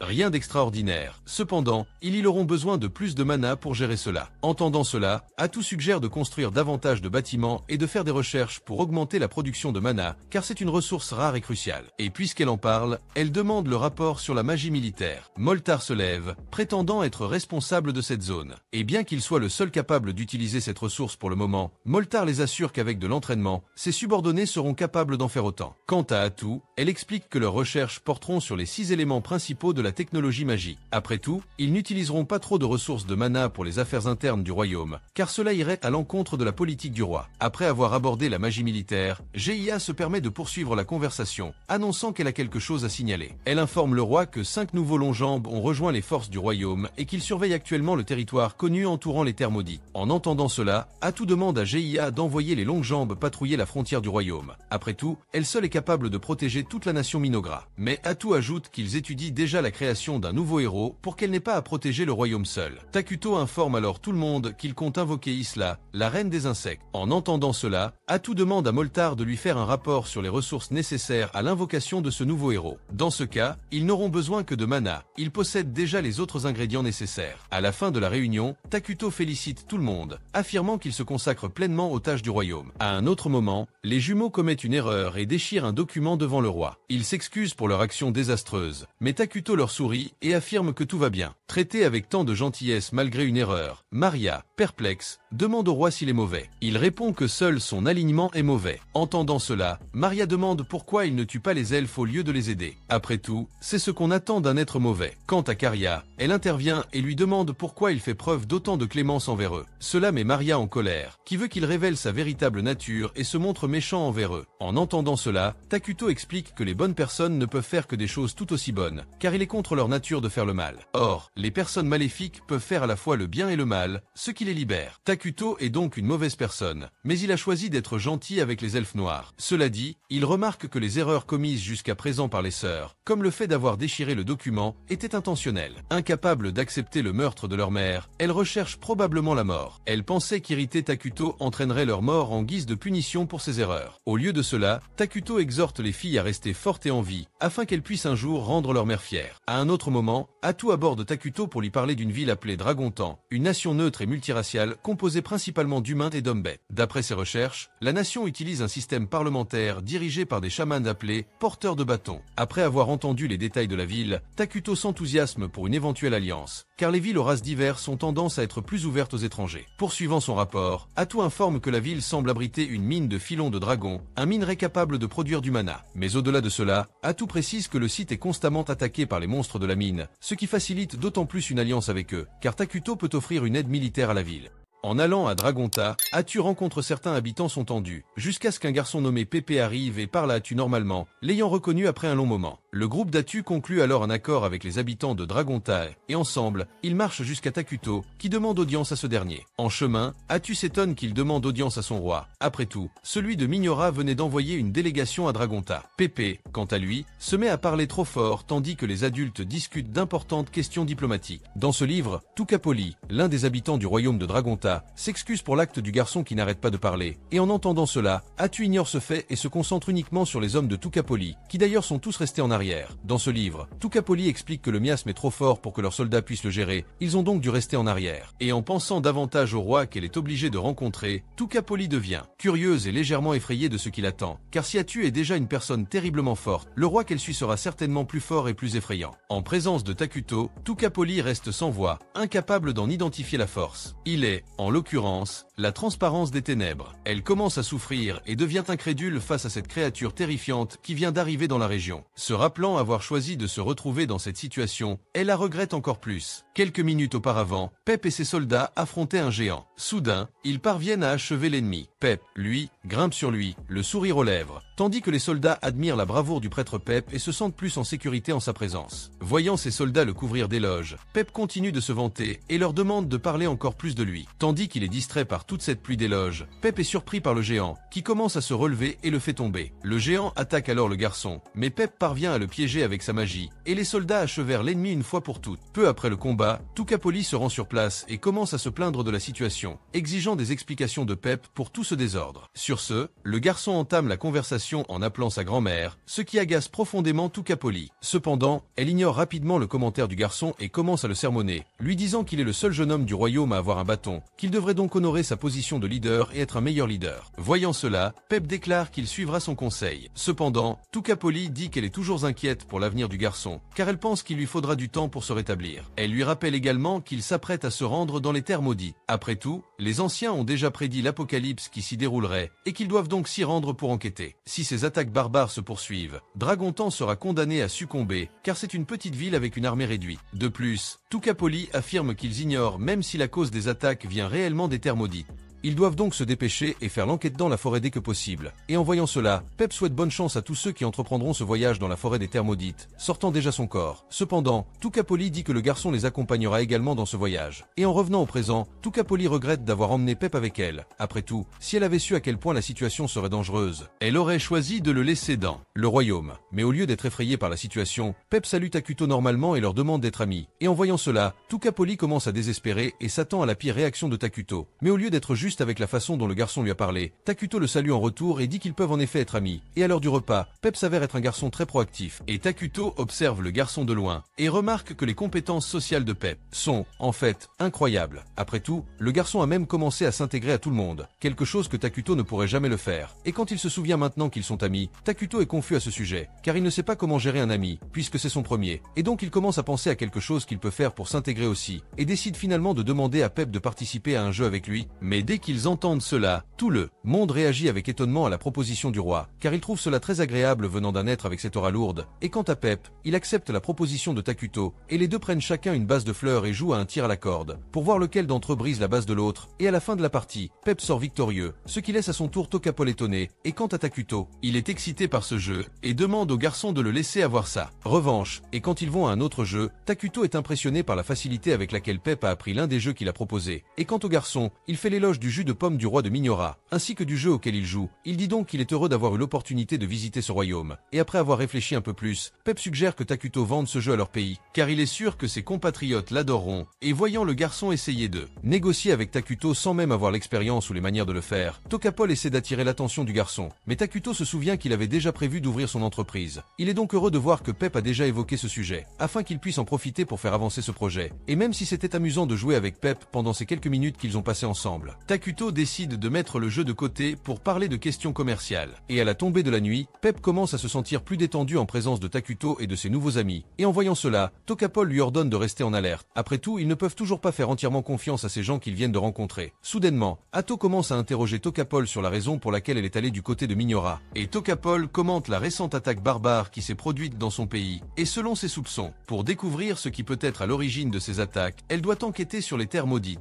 Et au fur et à mesure que la conversation progresse, Takuto en déduit que le père de Tokapol ne doit pas avoir une puissance militaire très forte. Et en voyant qu'il a découvert cela, Tokapol devient moins confiante, car comme Takuto a découvert qu'il venait d'un pays faible, et cela pourrait finir par rendre leurs négociations difficiles, alors elle essaie de cacher les faits, en disant que Formigao est capable de mettre fin aux monstres s'ils le veulent. Après tout, le seul problème est le comportement étrange des monstres, qui pour Tokapol doit être étudié. Mais en la voyant mentir délibérément, Pépé finit par laisser échapper la vérité, et dit qu'en fait, ils ont été envoyés pour enquêter sur les terres maudites pour empêcher leur pays de succomber, car ils doivent étudier les attaques pour trouver un moyen de mieux les gérer. Et en découvrant la vérité, Atto essaie de rassurer Tokapol, en disant que Mignorat n'a aucune intention de nuire à son pays, car même s'ils sont des êtres maléfiques, Atto assure qu'ils ne travaillent que pour le bien-être du royaume de Mignorat. Par conséquent, Tokapol peut être calme face à toute attaque de leur part. Et de plus, Atto affirme que si l'attaque des barbares se poursuit et que Dragontan tombe, la prochaine nation à être détruite sera Mignorat. Atto affirme donc que cette affaire les concerne également. Bien qu'Atto manifeste son désir de les aider,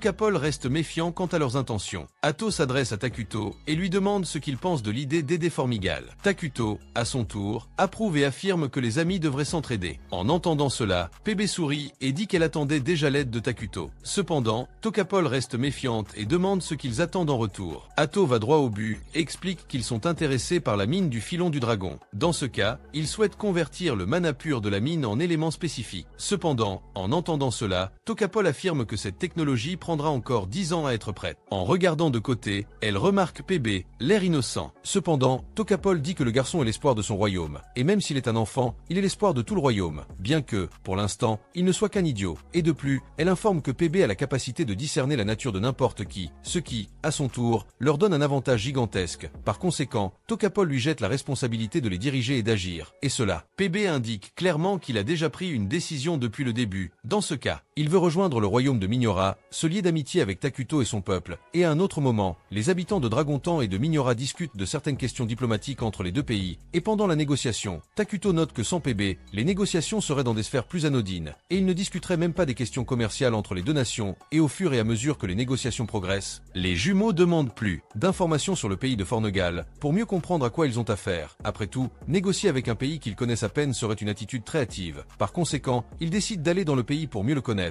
Mais d'abord, ils doivent trouver un moyen d'envoyer un message à Dragontan. Dans ce cas, Rato est prêt à se rendre sur place pour envoyer un tel message.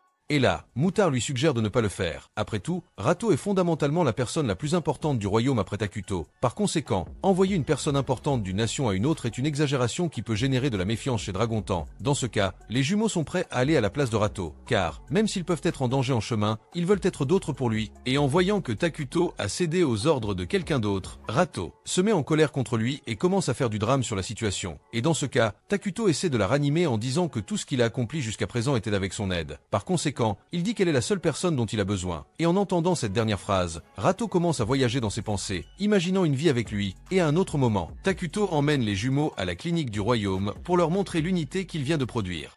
Takuto emmène les jumeaux voir la clinique et explique plus en détail le fonctionnement de l'endroit. Les filles lui demandent s'il est malade, et Takuto répond que non, expliquant qu'elles sont là uniquement parce que leur escorte est passée. En ouvrant la porte, Takuto est accueilli par 3 hommes masqués, heureux de le voir et l'appelant un roi puissant. Atu remarque les 3 hommes avec suffisamment d'enthousiasme et déclare qu'ils sont approuvés pour être les subordonnés de Takuto. Quant à lui, Takuto se dit également impressionné par cette expérience. Après tout, il les avait déjà préparés au pire, et les voir de son côté le réjouit. De plus, Atu affirme que les compétences des 3 hommes sont déjà suffisantes pour assurer la garde. Takuto est d'accord avec elle, mais précise qu'il ne s'attendait pas à devoir les utiliser sitôt. Quant aux jumeaux, ils ne comprennent pas qui sont ces hommes. Alors Takuto explique qu'ils sont médecins de combat et que, de ce fait, ils sont naturellement capables de soigner les blessures et les maladies, mais aussi de combattre et de protéger tous les habitants du royaume. Atu, quant à elle, décide d'aller droit au but et explique aux médecins que le roi a un message pour eux et qu'ils doivent donc être très attentifs. Dans ce cas, ils doivent protéger les sœurs jumelles tout en les emmenant à Dragontan et observer la culture et l'état actuel de ce pays. Entendant la mission, les médecins sont enthousiastes et acceptent immédiatement la tâche, affirmant qu'ils l'accompliront avec brio. Après tout, ce sont des êtres humains exemplaires. Voyant leur enthousiasme, Takuto décide de les enthousiasmer encore plus en promettant de les récompenser pour avoir protégé les sœurs. Il donne alors à chacun des médecins un nom humain, Ichiro, Jiro et Saburo. En recevant leurs noms, les 3 hommes masqués sont encore plus excités, car ils sont fanatiques des humains. Takuto réalise alors qu'il a un peu exagéré la récompense, et Karia est légèrement surprise de voir les hommes si excités par de simples noms. Atu compatit à la surprise de la jeune fille, et dit à Karia de la contacter si jamais elle se retrouve en difficulté. Pendant ce temps, Antique, la mère de Dragontan City, commence à taper du poing sur la table de colère, se sentant incapable de gérer le fardeau de la ville. De plus, elle a fini par perdre la face en pensant qu'être mère signifiait une vie libre, alors que c'était tout le contraire. Elle continue de hurler, implorant que quelqu'un mette fin au monde pour elle. Se rappeler qu'elle doit s'allier aux forces des ténèbres pour protéger la ville la rend encore plus furieuse. Après tout, elle n'avait jamais entendu parler du royaume de Minogra. Soudain, un employé du maire entre dans la pièce pour lui parler et annonce à Antique que des gens dehors souhaitent la rencontrer. Entendant cela, elle demande si ses visiteurs ont un rendez-vous, ce à quoi l'employé répond que non. Antique prie alors l'employé de les renvoyer. Après tout, elle ne reçoit que ceux qui prennent rendez-vous à l'avance, car elle considère son temps plus précieux que l'or. Quiconque tente de l'interrompre doit donc être tué immédiatement. Voyant Antique si irrité, l'employé prend peur, mais insiste pour poursuivre la conversation, affirmant que les visiteurs se sont présentés comme des émissaires de Minogra. L'irritation d'Antique s'accroît avec son employé et dit qu'elle aurait dû l'informer. Ceci se passe dès le début de la conversation, afin d'éviter tout malentendu. Cela dit, elle se rend auprès des émissaires de Minogra, le sourire aux lèvres, masquant son irritation quelques secondes auparavant. Mais, sentant une aura pesante émaner des 3 hommes, Antique se demande ce qui se passe, mais change d'expression pour tenter de dissimuler sa méfiance. Antique exprime sa gratitude pour le voyage à Dragontan juste pour leur rendre visite. Mais en voyant ses filles apparemment innocentes accompagner ces hommes, Antique s'interroge sur leur sort. Cependant, sa plus grande inquiétude concerne les hommes qui se cachent derrière ces filles. Après tout, Antique a entendu parler d'une unité d'assassins elfes noirs, donc ces hommes pourraient en être les auteurs. Soudain, Karia demande à dire quelque chose, et Antique remarque qu'elle est fixe trop, et il s'excuse. Au cours de la conversation, Antique se souvient que Tonukapoli avait avait mentionné 2 sœurs elfes, formées par le roi en personne pour devenir de futurs dirigeants. Antique réalise enfin qu'il se tient devant les sœurs à cet instant précis. Elle se demande alors ce que font les 2 filles les plus importantes de Minogra à Dragontan. Jiro décide alors de poursuivre la rencontre à la place des jumelles, explique que leur visite actuelle répond à l'invitation de Pépé. Elles sont donc comme des étudiantes venues à Dragontan pour étudier le mode de vie d'une autre nation. Antique est soulagée de découvrir que leur raison d'être à Dragontan était plus simple qu'elle ne l'imaginait. Quant à Jiro, il affirme que leur voyage à Dragontan n'est que la première étape vers la construction d'une amitié entre Minogra et Dragontan. Voyant qu'ils ne sont pas en visite d'affaires, la tension d'Antique s'apaise et Jiro lui demande de les traiter comme de simples touristes. Antique réalise qu'elle a eu de la chance, mais elle entend rester prudente avec les jumeaux, car il reste 2 personnalités importantes d'une autre nation. Tout faux pas pourrait donc nuire à l'image de Dragontan auprès de Minogra. Cependant, l'un des jumeaux demande au maire de leur faire visiter la ville, ce qui permet à Antique de les contacter plus étroitement. Et même si cela peut être une mauvaise chose, Antique croit pouvoir saisir cette occasion pour s'entendre avec les 2 filles, en prenant bien soin de ne pas les contrarier. Pendant ce temps, Takuto observe la mission de loin et se réjouit de constater que tout se déroule comme prévu. Et puis, à la tombée de la nuit, Antique dit au revoir aux filles et elle se dirige vers une auberge pour faire le point sur l'enquête du jour. Maria explique alors que les seules choses qu'elle a entendues des habitants de Dragontan sont négatives, car ils se plaignent tous de manquer de nourriture et de craindre les ennemis qu'ils pourraient rencontrer hors du royaume. Soudain, au milieu de la réunion, l'un des hommes masqués tend une plante à Maria. Caria reconnaît l'herbe popile et explique que cette plante peut provoquer une grande euphorie et des hallucinations, raison pour laquelle la plupart des pays en ont interdit l'usage. Après avoir découvert de quoi il s'agit, l'homme masqué décide de la jeter. Cependant, Caria affirme que la plante est en bon état et ne présente pas de trou d'insectes, ce qui la laisse penser qu'elle a été cultivée. Mais malgré tout, les hommes se rendent compte qu'ils doivent rester prudents point avec tout, même s'ils ne font que du tourisme. Et le lendemain, les jumeaux sont emmenés à la mine du filon du dragon, et là, ils sont émerveillés par les cristaux qui s'y trouvent. Soudain, un homme s'approche d'eux et leur explique que l'herbe à Popil pousse juste là. Il s'excuse de cette intrusion soudaine et se présente comme Vesta Kurklin, un simple homme d'affaires de la ville. Voyant cet inconnu s'approcher, Caria lui demande de quoi il souhaite discuter. Vesta répond qu'en tant que marchand, il souhaite évidemment discuter affaires avec eux, puis leur demande s'ils seraient disposés à cultiver de l'herbe à Popil avec lui. En entendant cela, Caria s'enquiert des avantages qu'il pourrait apporter à Minogra s'il l'aidait. Vesta explique alors que l'herbe à Popil se vend à un prix élevé. S'il l'aide à la cultiver, Minogra recevra une part de ses bénéfices. Mais au-delà de cela, Vesta fait clairement comprendre qu'elle peut leur faire d'autres propositions, mais il affirme que le moment n'est pas propice. Dans ce cas, Vesta demande aux filles de retourner au même endroit après le coucher du soleil. Plus tard, les jumelles rencontrent Antique pour une nouvelle rencontre. Au cours de la conversation, Antique demande aux filles de la présenter sous son meilleur jour au roi de Minogra. Soudain, Vesta entre dans la salle de réunion, accompagné de ses hommes de main. En le voyant, Antique s'inquiète et lui demande ce que lui et ses hommes font là. Il dit ensuite qu'il n'est là que pour entendre la réponse des jumelles à sa proposition de cultiver des herbes Popil. En découvrant que les filles concluaient des accords avec Vesta à son insu, Antique sent le danger planer. Si les forces des ténèbres s'allient à une ordure comme Vesta, la situation pourrait devenir très grave à Dragontan. Caria réalise alors que Vesta est vraiment un homme indigne de confiance et déclare qu'il est impossible qu'elle travaille avec lui. Vesta ne semble pas ravie de ce refus. Caria dit alors à Antique qu'ils devront gérer ce désordre seuls. En entendant cela, les hommes masqués se retrouvent face à Vesta et ses acolytes. Vesta sort alors de sa poche une injection contenant une substance addictive qui rend impossible la survie sans elle. Le voyant aller trop loin, Caria rappelle à Vesta qu'en les attaquant, il se fait pratiquement un ennemi de Minogra. Elle affirme donc que ce serait une erreur. Cependant, Vesta affirme qu'une fois infectés par l'injection, ils obéiront à ses ordres. Pendant ce temps, M le demande pourquoi ils ont envoyé les hommes masqués en mission plutôt que de vrais humains. Atou explique que les hommes masqués aiment les humains et qu'ils sont donc la meilleure option pour les protéger. De retour auprès de Vesta, il voit tous ces hommes de main tués en un clin d'œil et se demande alors ce que sont ces choses devant lui. Antique, quant à elle, est surprise par la scène, mais Maria la calme, lui disant qu'il n'y a aucune raison d'avoir peur. Après tout, les hommes masqués n'attaqueront que les humains qui s'opposent à eux. Caria condamne alors Vesta pour une multitude de crimes, le pire étant une insulte à son roi. Après avoir tout terminé, Caria s'excuse auprès d'Antique pour avoir ensanglanté toute sa chambre, mais Antique lui répond que c'est le cadet de ses soucis.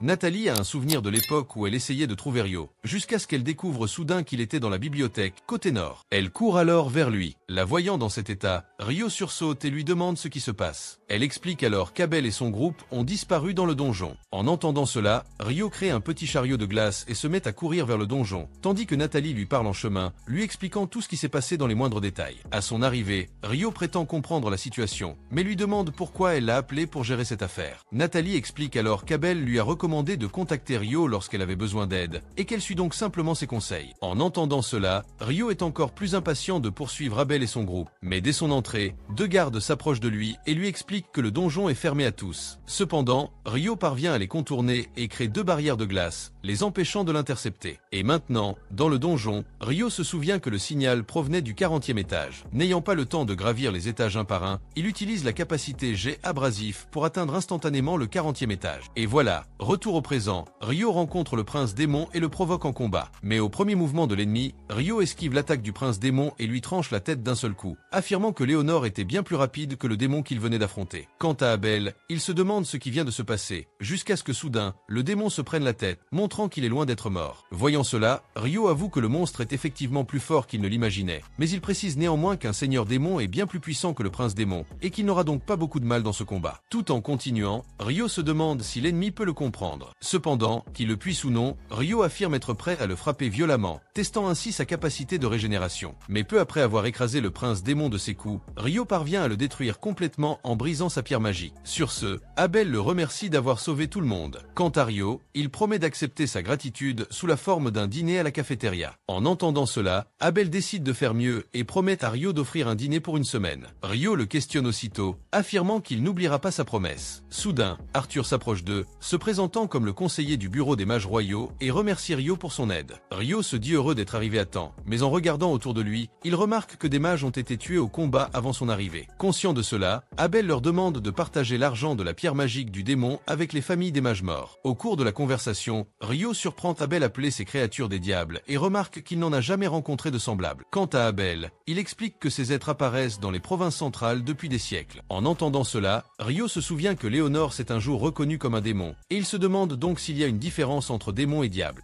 Et voyant le garçon très pensif, Abel demande s'il y a quelque chose qui ne va pas. Dans ce document, Ryo explique que lorsqu'il est descendu au 39e étage, il a eu l'impression qu'il y avait un champ spécial. Mais cette sensation a disparu à un moment donné dont il ne se souvient plus maintenant. De plus, il dit qu'en utilisant la magie d'investigation au 39e étage, il a remarqué quelque chose de très étrange. Il pense donc qu'il serait judicieux de retourner enquêter davantage, car Ryo pense que cette étrange chose a un lien avec ce qui s'est passé au 40e étage. En voyant la pierre magique lâchée par le diable, Arthur est impressionné d'en voir une de si près, car bien qu'il ait déjà affronté un diable, il ne l'a jamais tué. C'est donc la première fois qu'il voit une pierre du diable de sa vie. En discutant plus en détail de cette espèce, Arthur explique que les diables apparaissent souvent de manière soudaine et aléatoire, ce qui a conduit l'humanité à une théorie. Il croit que les diables peuvent utiliser la magie spatio-temporelle, ce qui expliquerait à lui seul leur capacité à apparaître où bon leur semble. Soudain, Léonore apparaît, et en la voyant, Roman lui ordonne de rester où elle est. Après tout, ils sont déterminés à la tuer immédiatement. Mais au milieu de la conversation, il la qualifie de roi des démons, et Roman, quant à lui, prétend être le héros qui la vaincra. En apprenant que Roman est un héros, Léonore commence à s'attacher à lui, en déduisant qu'il est un adversaire suffisamment fort pour la divertir un tant soit peu. Mais quelques secondes après le début du combat, elle le transperce de son épée et déclare que l'affronter était bien plus ennuyeux qu'elle ne l'imaginait. Quant aux amis de Roman, il la fixe d'un air furieux. Sur ce, Léonore se téléporte derrière eux et déclare qu'elle éliminera quiconque tentera de la défier. Elle leur conseille donc de se concentrer uniquement sur le sauvetage du héros, qui est maintenant agonisant. Quant à Léonore, elle se dit satisfaite d'avoir récupéré le joyau du 40e étage et est donc prête à partir, laissant tout le monde en vie. Les amis de Roman tentent de l'en empêcher, l'incitant à rester. Mais au cours de la conversation, elle est à nouveau appelée le roi démon, et Léonore les corrige en affirmant qu'elle ne porte pas ce titre. La voyant tenter de le cacher, un ami de Roman intervient et déclare que Léonore est trop forte pour ne pas être le roi démon. À la fin de la conversation, Léonore s'apprête à partir. Mais avant de partir, elle annonce qu'en unissant leurs forces, ils pourront probablement vaincre le roi démon qui, dans ce cas précis, n'est pas elle. Après tout, ils doivent savoir qu'il existe des humains aussi forts qu'elle. Dans ce cas précis, Léonore parle de Ryo, le garçon qu'elle a affronté plus tôt. Et se souvenant de lui, Léonore exprime sa volonté de combattre à nouveau Ryo. Roman, quant à lui, est surpris de constater que Léonore n'est pas vraiment le roi démon comme il le pensait. Léonore profite de la situation et donne un conseil à Roman. Elle lui conseille de devenir plus fort rapidement et, au minimum, de devenir l'humain le plus fort de tous les temps. Après tout, un héros ne naît pas du jour au lendemain. Sur ce, Léonore s'en va, tandis qu'Abel et son groupe continuent leur route hors du donjon. Pendant ce temps, Ryo trouve enfin l'étrange objet qu'il était censé examiner. Arthur met l'orbe dans un sac pour l'emporter. En chemin, Abel reparle de l'aide de Ryo.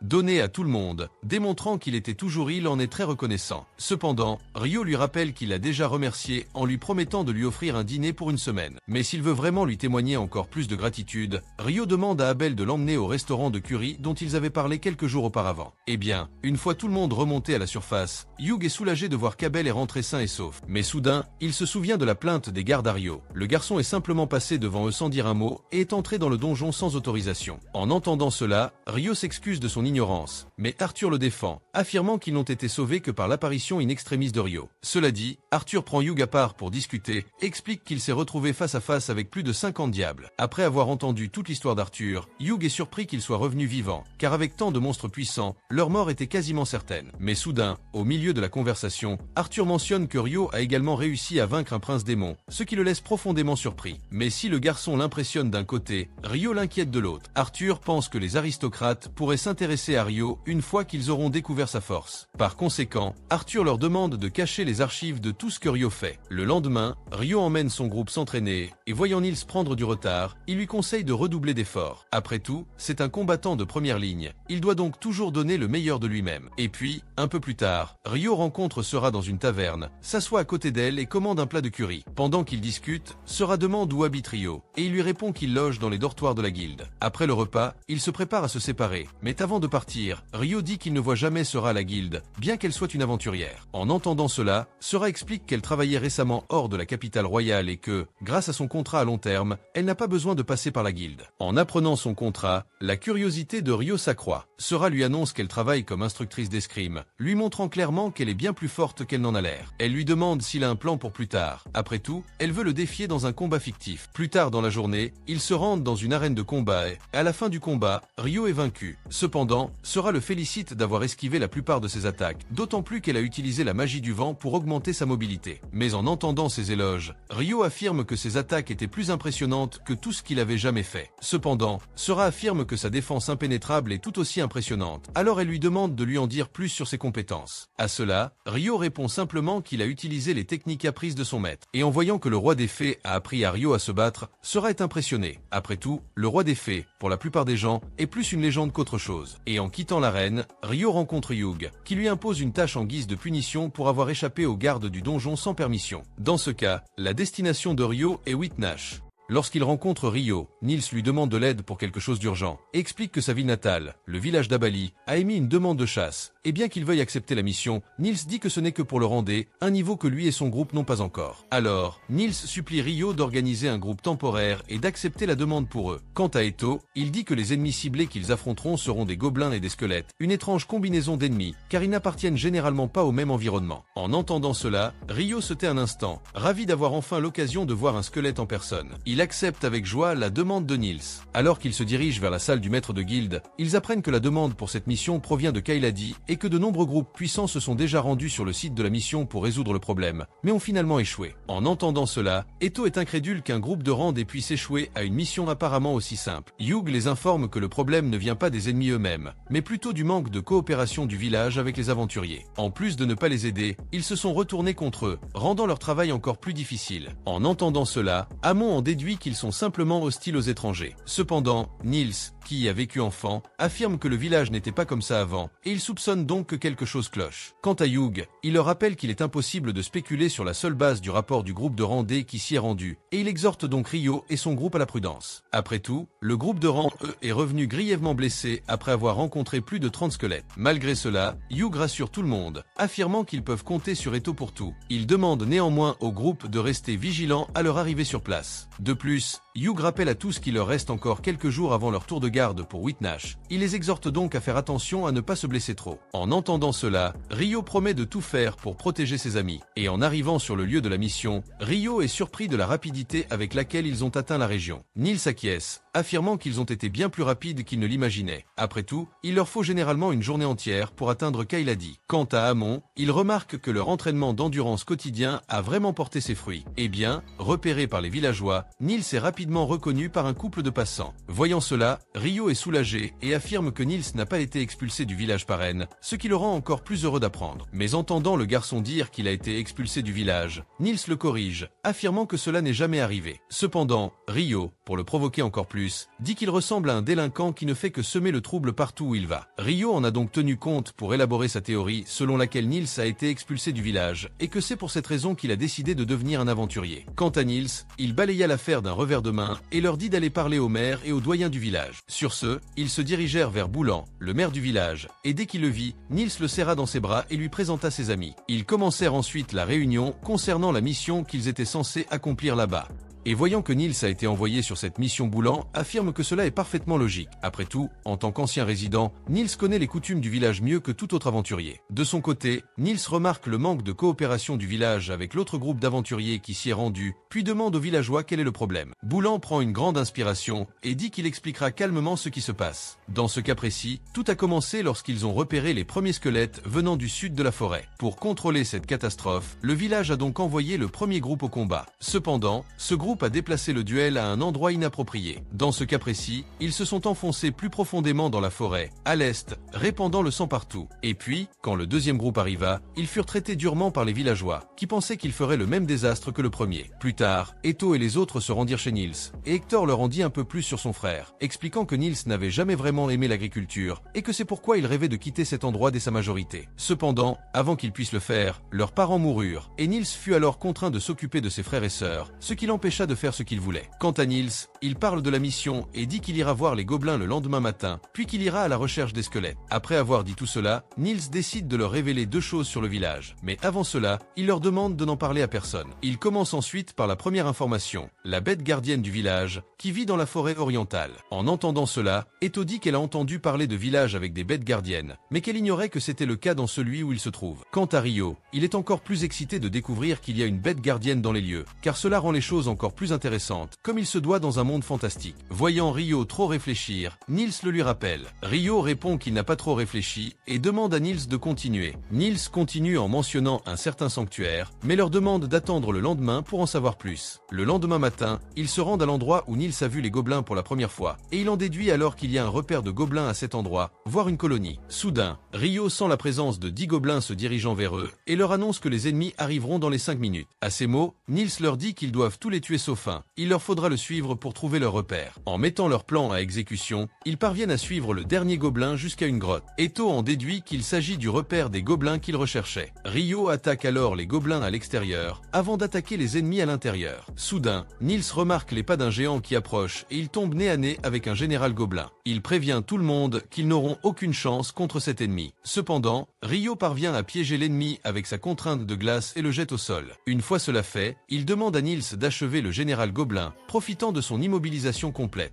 Eh bien, quand ils reviennent au village, ils sont accueillis par Nasu, le conseiller du village, que l'on peut aussi appeler un ancien. Immédiatement après s'être présenté, Nasu leur tourne le dos et déclare qu'il doit partir. Ryo, quant à lui, reste excité, s'imaginant combattre la bête gardienne. En chemin, Eto interroge Nasu sur l'amulette de son bâton, affirmant qu'il s'agit du blason de la déesse mère de la terre. Nasu confirme ses dires, affirmant qu'Eto est effectivement un prêtre très bon et très instruit, possédant des connaissances que beaucoup de prêtres de son âge ignorent. Au cours de la conversation, Eto informe Ryo de la déesse de la lumière et de la déesse de la terre-mère, précisant qu'elles appartenaient à l'origine au panthéon des Sept, et que désormais, les temples et les prêtres sont censés appartenir à la déesse de la lumière. Quant aux 6 autres entités, Nasu affirme qu'elles sont tombées dans l'oubli. Pourtant, les anciens du village vénèrent la déesse de la terre-mère depuis des générations. Et voilà qu'en arrivant à la bête gardienne, Nasu se présente à elle et lui demande de quitter son antre. Dès qu'il aperçoit le monstre, Ryo est déçu, car la bête gardienne ne montre aucun intérêt à le combattre. Quant au monstre, il se présente à Ryo sous le nom de Nkuzin. Voyant la bête gardienne donner son nom à une personne ordinaire, Nasu est stupéfaite, car c'est la première fois qu'elle voit le monstre aussi cordial envers quelqu'un. Nkuzin explique alors que son nom est très difficile à prononcer pour les humains, raison pour laquelle il ne l'a jamais prononcé auparavant. Cependant, Ryo étant un puissant mage, Nkuzin a pensé qu'il serait impoli de ne pas le lui révéler. Après tout, la simple présence de Ryo le rend très heureux. En entendant cela, Ryo se souvient que Sora avait déjà dit que le roi des fées aimerait probablement le voir. Ryo en déduit qu'une caractéristique physique de Ryo doit attirer leur attention, mais il ne peut dire laquelle exactement. Nkuzin affirme alors qu'être aux côtés de Ryo augmente son espérance de vie de 1000 ans. Alors il annonce à Nasu qu'elle lui a amené un excellent visiteur. Quant à leur chasse, Nkuzin dit qu'il y a une trentaine d'ennemis devant le sanctuaire et qu'il y en a un plus puissant plus loin. Cependant, Nkuzin affirme que c'est lui qui a perdu cet ennemi et qu'il ne le libérera qu'une fois que Ryo et son groupe auront vaincu les 30 autres ennemis du sanctuaire. Une fois sur place, ils vainquent les 30 premiers squelettes sans difficulté difficulté. Il se dirige ensuite vers l'arrière du sanctuaire. Ryo rencontre un archosquelette et demande à Nkuusin de le libérer au plus vite. Ryo collabore avec Nils et après quelques minutes de combat, parvient à vaincre l'archosquelette sans trop de difficulté. En entrant dans le sanctuaire, Nasu mentionne un joyau qui s'y trouvait autrefois, mais qui a soudainement disparu. Nasu explique alors que la bête gardienne a mentionné quelque chose qu'elle n'avait pas pu oublier jusque-là. La grotte recevait un flux d'énergie provenant d'ailleurs, et le sanctuaire en était probablement la source. De plus, Nasu les informe qu'ils ont déjà été attaqués par des gobelins. En entendant cela, Ryo en déduit que la cause de la mort des parents de Nils doit avoir un lien avec ce que Nasu lui raconte, car la grotte pourrait avoir reçu l'énergie du sanctuaire, ce qui lui a permis d'engendrer des gobelins. Nasu annonce alors qu'il utilisera sa magie pour sceller la grotte. Plus tard, Nils annonce à Ryo qu'il vivra avec Eto dans une maison louée et l'invite à les rejoindre. Cependant, Ryo répond qu'il y réfléchira plus tard. Pendant ce temps, Hugh demande à Abel de le remplacer au festival d'ouverture de Witnash Arbor.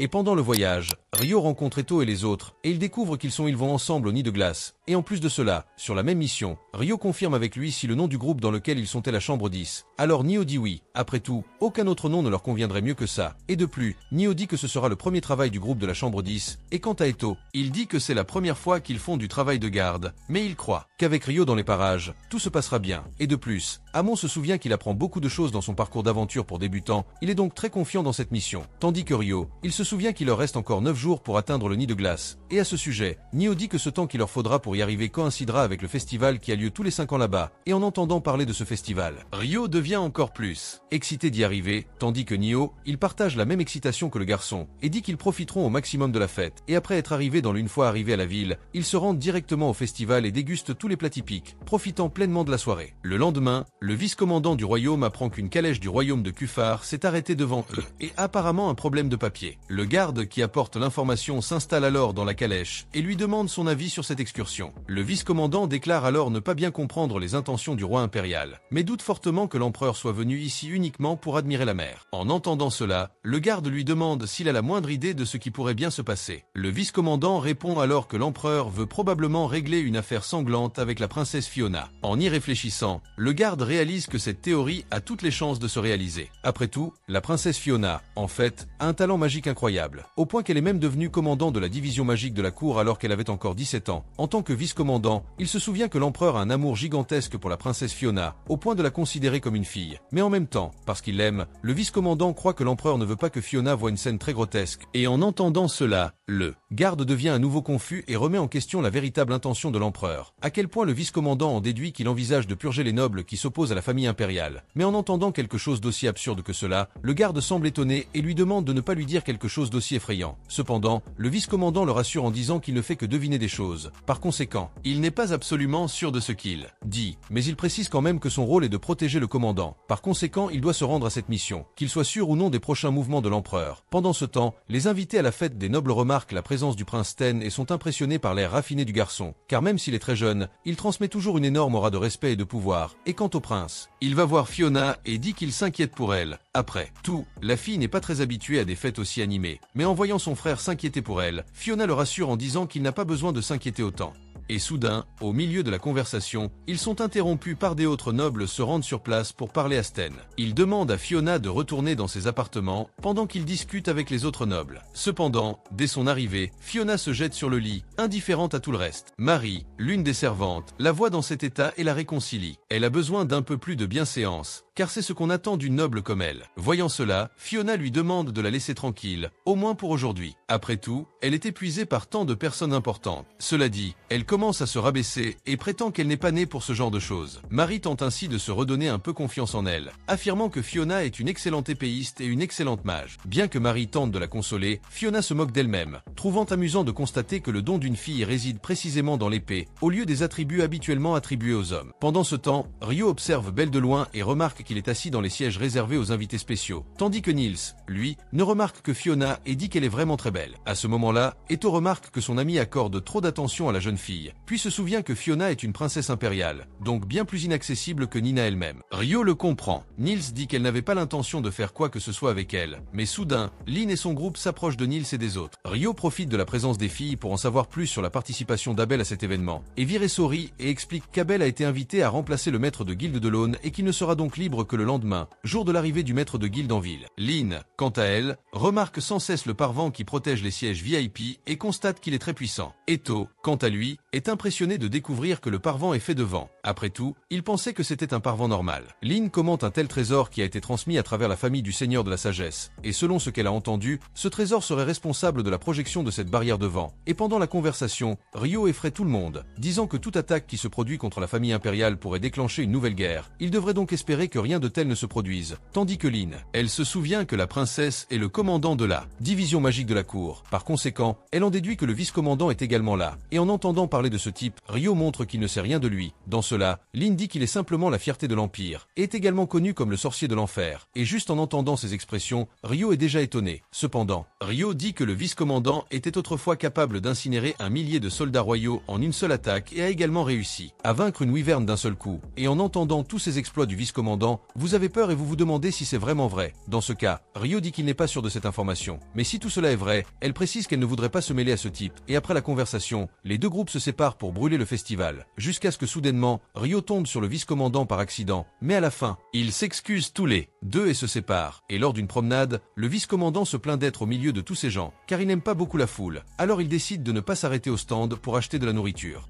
Au commandant, mais en entendant cela, Jorginho s'est mis en colère pendant ce temps. Abel croise Sten et ils entament une conversation. Soudain, Abel fait une remarque sur la princesse Fiona. Sten lui demande si quelque chose chez elle a retenu son attention. Il lui répond que la présence du commandant signifie que Luska, la vice-commandante, est également présente. Sten, entendant cela, explique que les actions de l'armée commencent déjà à lui échapper et qu'il n'a donc pas grand-chose à dire. Après avoir dit tout cela, Sten se dépêche et laisse Abel derrière lui, prétextant des affaires importantes. Pendant ce temps, Fiona retourne au lit, fatiguée, et l'entendant répéter cette mauvaise habitude, Marie lui demande à nouveau de se comporter correctement. Mais Fiona, entendant cela, dit que Marie ne pouvait pas savoir à quel point il est ennuyeux de rester assise à poser comme une princesse sous les yeux de tous. Soudain, le vice-commandant, accompagné de son serviteur, entre dans la chambre de la princesse pour lui apporter à manger. Pendant ce temps, le groupe de Ryo décide de participer à un concours de tir. Abel, sans confiance, se dirige vers les cibles et se prépare à décocher ses flèches. Il atteint sa première cible, laissant tout le monde stupéfait par sa précision. En essayant de rejoindre son groupe, Abel croise Ria en chemin. Amon annonce au reste du groupe qu'Abel devait sortir avec Ria ce jour-là, mais qu'il ne s'est pas présenté pour tenir sa promesse, ce qui la rend furieuse. Il décide donc de profiter de cette rencontre fortuite et de l'accompagner en ville. Pendant ce temps, Sarah se rend chez Nina et lui annonce qu'elle recherche Ryo, un aventurier de Randé, car elle veut lui révéler qu'elle a trouvé un indice à la bibliothèque concernant ce qu'il voulait. Mais lorsqu'elle comprend qu'elle cherche Ryo, Nina lui dit que le garçon est en voyage d'affaires et qu'il ne pourra donc pas la recevoir. Voyant cela, Sarah accepte la situation de bonne foi et lui tourne le dos pour qu'il puisse partir. Cependant, Nina lui demande d'attendre un peu et lui explique que Ryo sera absent plusieurs jours pour son travail. Apprenant qu'il sera absent plusieurs jours, Sarah grimace d'étonnement et quitte les lieux, visiblement déçue. Pendant ce temps, Ryo observe une nouvelle compétition entre aventuriers sur le point d'avoir lieu. Yotob informe également les participants de la compétition et est surprise de découvrir que Sarah est dans le même groupe que Dan. Lorsque la compétition commence, les aventuriers doivent piloter des bateaux dans une course. L'objectif étant d'atteindre la ligne d'arrivée sans être renversés par leur adversaire. Pendant ce temps, Georgen voit Fiona manger des bonbons et commence à la réprimander, lui conseillant de mieux surveiller son alimentation pour maintenir la forme physique d'un commandant. Quant à la compétition, elle continue avec les aventuriers qui tentent de se mettre à terre, jusqu'à ce que soudain, la compétition s'arrête. Hug va alors voir Ryo pour parler du Hanchoté, un navire unique en son genre. Il explique que pour déplacer le bateau, il faut utiliser une combinaison de pierres magiques et d'alchimie.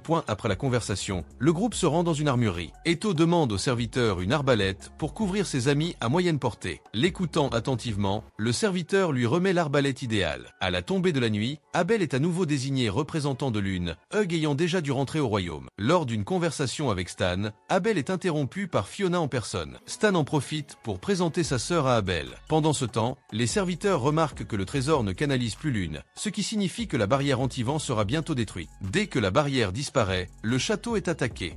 En voyant son maître forger une épée, Oscar est intrigué par le travail. Oscar demande de l'aide. Le garçon prend la masse et commence à forger l'épée, lui donnant plusieurs coups jusqu'à ce qu'elle s'épuise. Le garçon remarque que son maître travaille là depuis le petit matin et se met à louer sa persévérance et sa discipline. En entendant cela, le maître explique qu'un travail de qualité exige de la persévérance et beaucoup d'efforts. En quittant la forge, Oscar rentre chez lui et trouve sa mère en train de cuisiner. Le garçon décide alors de l'aider en allumant le fourneau. Le lendemain, Oscar retourne à la forge et est impressionné par les épées fabriquées par son maître. Soudain, le père du garçon arrive et lui demande si son fils est utile au travail. Le maître accepte, car son procédé de forge est devenu encore plus efficace depuis qu'Oscar a appris à maîtriser la chaleur du feu. Sur ce, le maître décide de donner une épée au garçon, mais demande d'abord à Sna si elle s'y oppose. Sna, à son tour, est perplexe. Cependant, le maître l'éclaire. Oscar a déjà 6 ans et s'entraîne à l'escrime. Il est donc grand temps qu'il ait sa propre épée. Il précise également que l'épée est plus légère que d'habitude, car Oscar est encore un enfant. Or, alors qu'il part à la chasse, Sna tue un cochon géant sous les yeux de son fils, ce qui effraie légèrement le garçon. À la tombée de la nuit, Sna et les autres préparent le cochon pour que chacun puisse célébrer la chasse. Pendant le repas, un homme s'approche de Sna et lui annonce qu'un autre groupe de bandits va bientôt attaquer. Bien que la situation semble simple à résoudre, l'homme informe que ce groupe compte une 50aine d'hommes, ce qui rend la situation plus délicate. En entendant cela, Sna réalise que la situation est vraiment inquiétante, mais il affirme qu'ils n'ont pas le temps de fuir l'affrontement et qu'ils n'ont même pas d'endroit où s'échapper. Leur seule option est donc d'affronter l'ennemi de front. Lorsque le moment de l'affrontement arrive, Sna ordonne à Oscar et aux autres de se cacher chez Shu. Mais en entendant cela, Oscar s'inquiète pour son père et lui demande ce qu'il compte faire. Sna répond qu'il rencontrera Razan et affrontera les ennemis jusqu'à ce que le village soit à nouveau complètement sécurisé. Et pour le rassurer davantage, Sna lui rappelle qu'il possède une des épées fabriquées par le maître d'Oscar, ce qui lui assure qu'il sortira victorieux de cette bataille. Avant de partir, Sna demande à Oscar de prendre soin de sa mère pendant son absence, et le garçon, à son tour, acquiesce positivement. Pendant ce temps, un des bandits s'introduit dans la maison d'Oscar et attaque la mère du garçon, qui tente de se défendre avec une lance. Cependant, le bandit parvient à se libérer et assène un coup direct, tuant la mère d'Oscar sur le coup. Voyant cela, le garçon devient furieux et attaque l'homme avec sa magie de feu. Il tente ensuite d'attaquer l'ennemi avec son épée, mais le bandit parvient à le renverser et déclare que c'est dommage qu'une si belle épée soit entre les mains d'un garçon sans défense. Durant le combat, Sna apparaît et parvient à protéger Oscar, mais en regardant devant lui, il aperçoit sa femme morte au sol. Le regard empreint de terreur, il réalise qu'il est arrivé trop tard pour sauver toute sa famille. Submergé par la rage, il attaque le bandit, qui, à son tour, se défend sans difficulté face à chacune des attaques de Sna. Le bandit parvient alors à le tuer en transperçant le cœur de Sna avec son épée. Face à cette scène, Oscar se sent impuissant et croit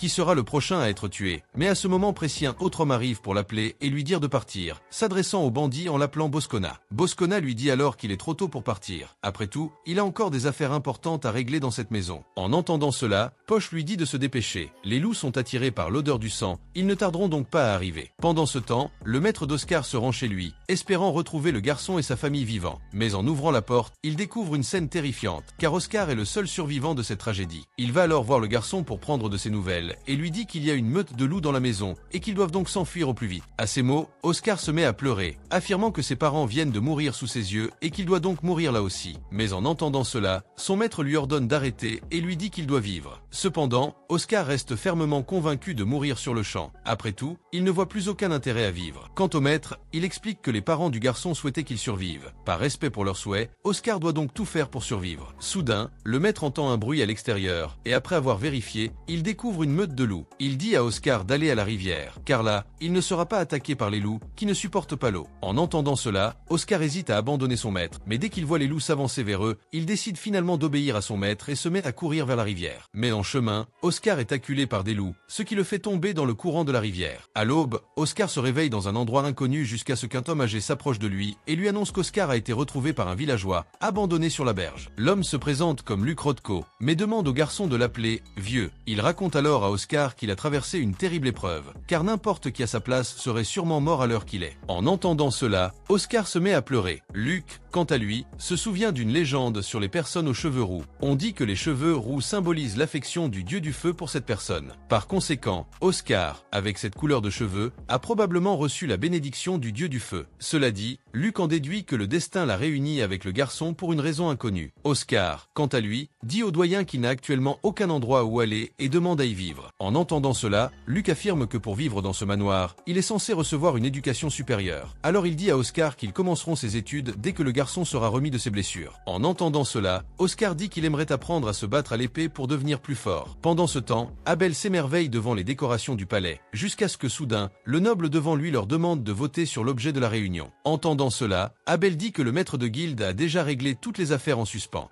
Cependant, le noble dit que le contenu de la réunion porte sur le cours d'introduction pour aventuriers proposé par le royaume de Lune, et il aimerait mettre en place un programme similaire au royaume de Whitnash. En entendant cela, Abel comprend l'intérêt du noble pour ce cours. Après tout, grâce à ses connaissances, le taux de survie des nouveaux venus dans les donjons a considérablement augmenté. Et même s'il a déjà discuté avec Hugh de l'accès aux documents de Lune et du choix d'un instructeur pour le cours, il souhaite encore aborder un point. Le noble souhaite que certains de ses instructeurs suivent le cours à Lune. Cela leur permettra de comprendre son fonctionnement. Puisque ce cours est vraiment important, il souhaite que son royaume puisse accéder à ce savoir de la meilleure façon possible, sans aucune erreur. Pendant ce temps, Jürgen demande si le vice-commandant veut manger quelque chose, et Luska refuse, car il attendra le retour de la princesse. Après tout, s'il doit déménager, ce sera plus facile si Luska a l'estomac vide. En entendant cela, un cri lui apprend que le lieu de la garden party est protégé par un parvent magique, ce qui le protège de toute attaque potentielle. En entendant cela, Luska espère que rien ne se passera, mais il entend rester vigilant. Voyant cela, Jürgen affirme que Luska est surprotectrice envers la princesse. Soudain, Fiona est surprise par une attaque surprise contre le royaume et se met à la recherche de son frère. En le trouvant, Fiona remarque qu'il est déjà blessé et décide d'utiliser au maximum sa magie de guérison. Cependant, Abel lui demande de limiter sa dépense de mana. Après tout, elle doit communiquer autant que possible. Entendant cela, Fiona cherche un endroit sûr pour Emmanuel et les autres. Elle trouve un endroit à l'écart du chaos et décide d'y emmener Abel. Maintenant qu'il est loin de tout ce chaos, Abel analyse mieux la situation et remarque que personne n'a quitté le manoir, à l'exception des attaquants. Il en déduit que les ennemis ont réussi à bloquer la propriété. Il demande ensuite à Fiona de contacter les chevaliers qui l'ont amené en ville. Bien qu'elle puisse le faire, Fiona affirme que cela révélera leur position. Cependant, Abel lui rappelle qu'ils n'ont pas d'autre choix pour le moment et qu'ils doivent faire tout ce qu'ils peuvent. En entendant cela, Fiona comprend qu'il a raison et se précipite pour envoyer un signal aux chevaliers. Dès leur arrivée, Abel comprend que lui et Fiona étaient tous deux la cible de l'attaque ennemie depuis le début. Il lui ordonne de ne les épargner ni l'un ni l'autre et de tuer les ennemis un par un. Pendant l'attaque, Abel entend l'incantation d'un puissant sort et demande à Fiona de placer une barrière contre eux au plus vite. En entendant cela, Fiona parvient à créer la barrière in extremis, sauvant tout le monde. Pendant ce temps, Luska et les autres se précipitent sur les lieux, et il ordonne à ses subordonnés de rechercher la princesse immédiatement. Après quelques minutes de recherche, Luska trouve Fiona touchée par une attaque ennemie et se précipite pour la sauver. Pendant ce temps, Niels et son groupe aperçoivent une lumière à l'horizon, jusqu'à ce qu'ils réalisent soudain qu'il s'agit d'une personne volante, la princesse Fiona. Soudain, un groupe de bandits arrive à la recherche de la princesse, mais Niels et son groupe les attaquent et parviennent à les éliminer. Puis, Luska se rend sur les lieux, essoufflé, à la recherche de la princesse.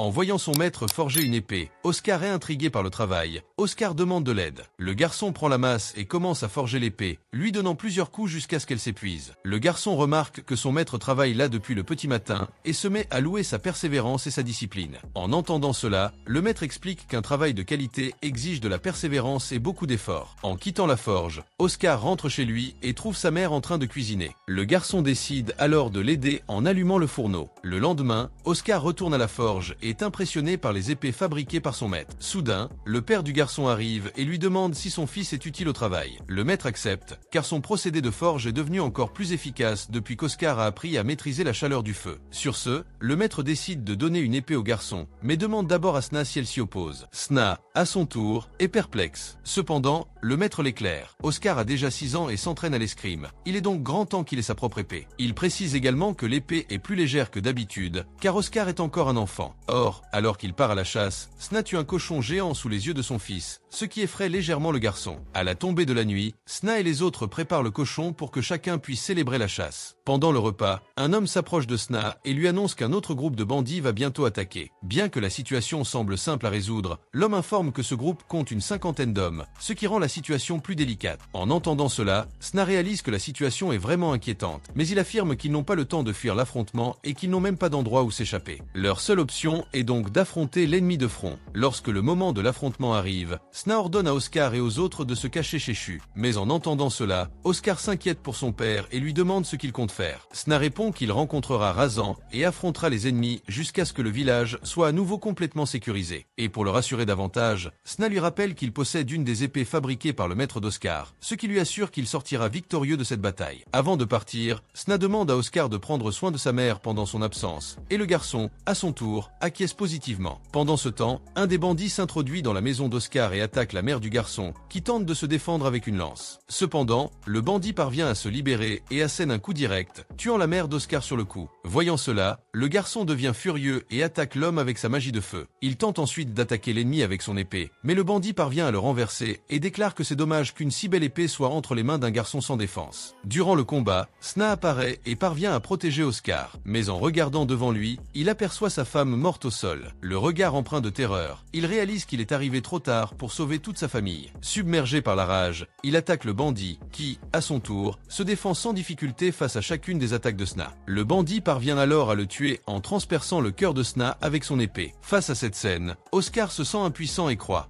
qui sera le prochain à être tué. Mais à ce moment précis, un autre homme arrive pour l'appeler et lui dire de partir, s'adressant au bandit en l'appelant Boscona. Boscona lui dit alors qu'il est trop tôt pour partir. Après tout, il a encore des affaires importantes à régler dans cette maison. En entendant cela, Poche lui dit de se dépêcher. Les loups sont attirés par l'odeur du sang, ils ne tarderont donc pas à arriver. Pendant ce temps, le maître d'Oscar se rend chez lui, espérant retrouver le garçon et sa famille vivants. Mais en ouvrant la porte, il découvre une scène terrifiante, car Oscar est le seul survivant de cette tragédie. Il va alors voir le garçon pour prendre de ses nouvelles, et lui dit qu'il y a une meute de loups dans la maison et qu'ils doivent donc s'enfuir au plus vite. À ces mots, Oscar se met à pleurer, affirmant que ses parents viennent de mourir sous ses yeux et qu'il doit donc mourir là aussi. Mais en entendant cela, son maître lui ordonne d'arrêter et lui dit qu'il doit vivre. Cependant, Oscar reste fermement convaincu de mourir sur le champ. Après tout, il ne voit plus aucun intérêt à vivre. Quant au maître, il explique que les parents du garçon souhaitaient qu'il survive. Par respect pour leurs souhaits, Oscar doit donc tout faire pour survivre. Soudain, le maître entend un bruit à l'extérieur et après avoir vérifié, il découvre une meute de loups. Il dit à Oscar d'aller à la rivière, car là, il ne sera pas attaqué par les loups qui ne supportent pas l'eau. En entendant cela, Oscar hésite à abandonner son maître, mais dès qu'il voit les loups s'avancer vers eux, il décide finalement d'obéir à son maître et se met à courir vers la rivière. Mais en chemin, Oscar est acculé par des loups, ce qui le fait tomber dans le courant de la rivière. À l'aube, Oscar se réveille dans un endroit inconnu jusqu'à ce qu'un homme âgé s'approche de lui et lui annonce qu'Oscar a été retrouvé par un villageois, abandonné sur la berge. L'homme se présente comme Luc Rodko, mais demande au garçon de l'appeler « vieux ». Il raconte alors à Oscar qu'il a traversé une terrible épreuve, car n'importe qui à sa place serait sûrement mort à l'heure qu'il est. En entendant cela, Oscar se met à pleurer. Luc, quant à lui, se souvient d'une légende sur les personnes aux cheveux roux. On dit que les cheveux roux symbolisent l'affection du dieu du feu pour cette personne. Par conséquent, Oscar, avec cette couleur de cheveux, a probablement reçu la bénédiction du dieu du feu. Cela dit, Luc en déduit que le destin l'a réuni avec le garçon pour une raison inconnue. Oscar, quant à lui, dit au doyen qu'il n'a actuellement aucun endroit où aller et demande à y vivre. En entendant cela, Luc affirme que pour vivre dans ce manoir, il est censé recevoir une éducation supérieure. Alors il dit à Oscar qu'ils commenceront ses études dès que le garçon sera remis de ses blessures. En entendant cela, Oscar dit qu'il aimerait apprendre à se battre à l'épée pour devenir plus fort. Pendant ce temps, Abel s'émerveille devant les décorations du palais, jusqu'à ce que soudain, le noble devant lui leur demande de voter sur l'objet de la réunion. Entendant cela, Abel dit que le maître de guilde a déjà réglé toutes les affaires en suspens.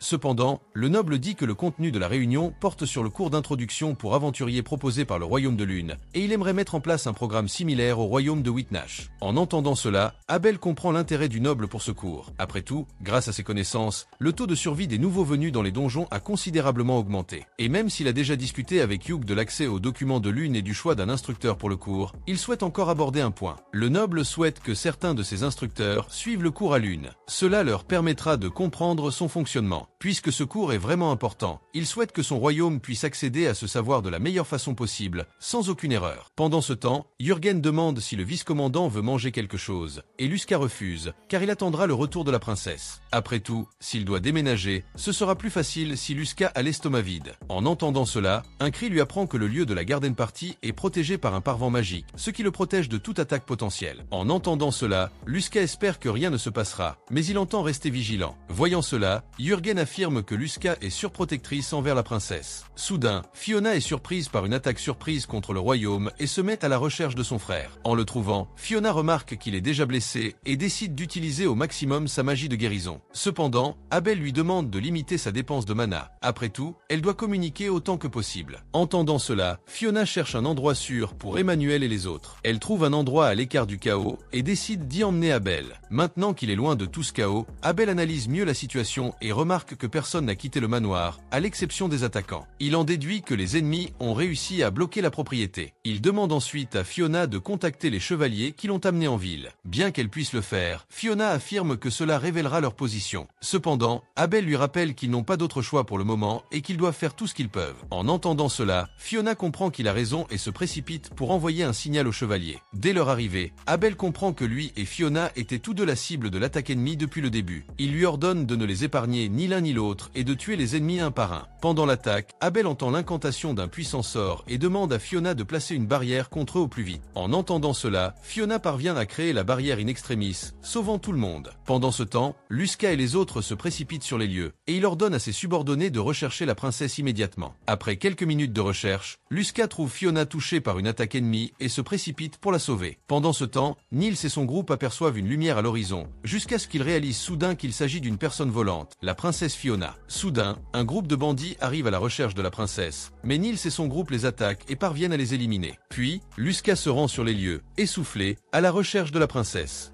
Ne faites jamais confiance aux banquets dans le nôtre royaume. Notez sur ma liste, si j'y vais aussi, j'apprendrai une magie et partirai paisiblement. Si je vais à Iske un jour, on ne sait jamais, mais voici l'astuce. Et si vous avez aimé, laissez un j'aime et abonnez-vous. On se retrouve dans l'épisode final la semaine prochaine.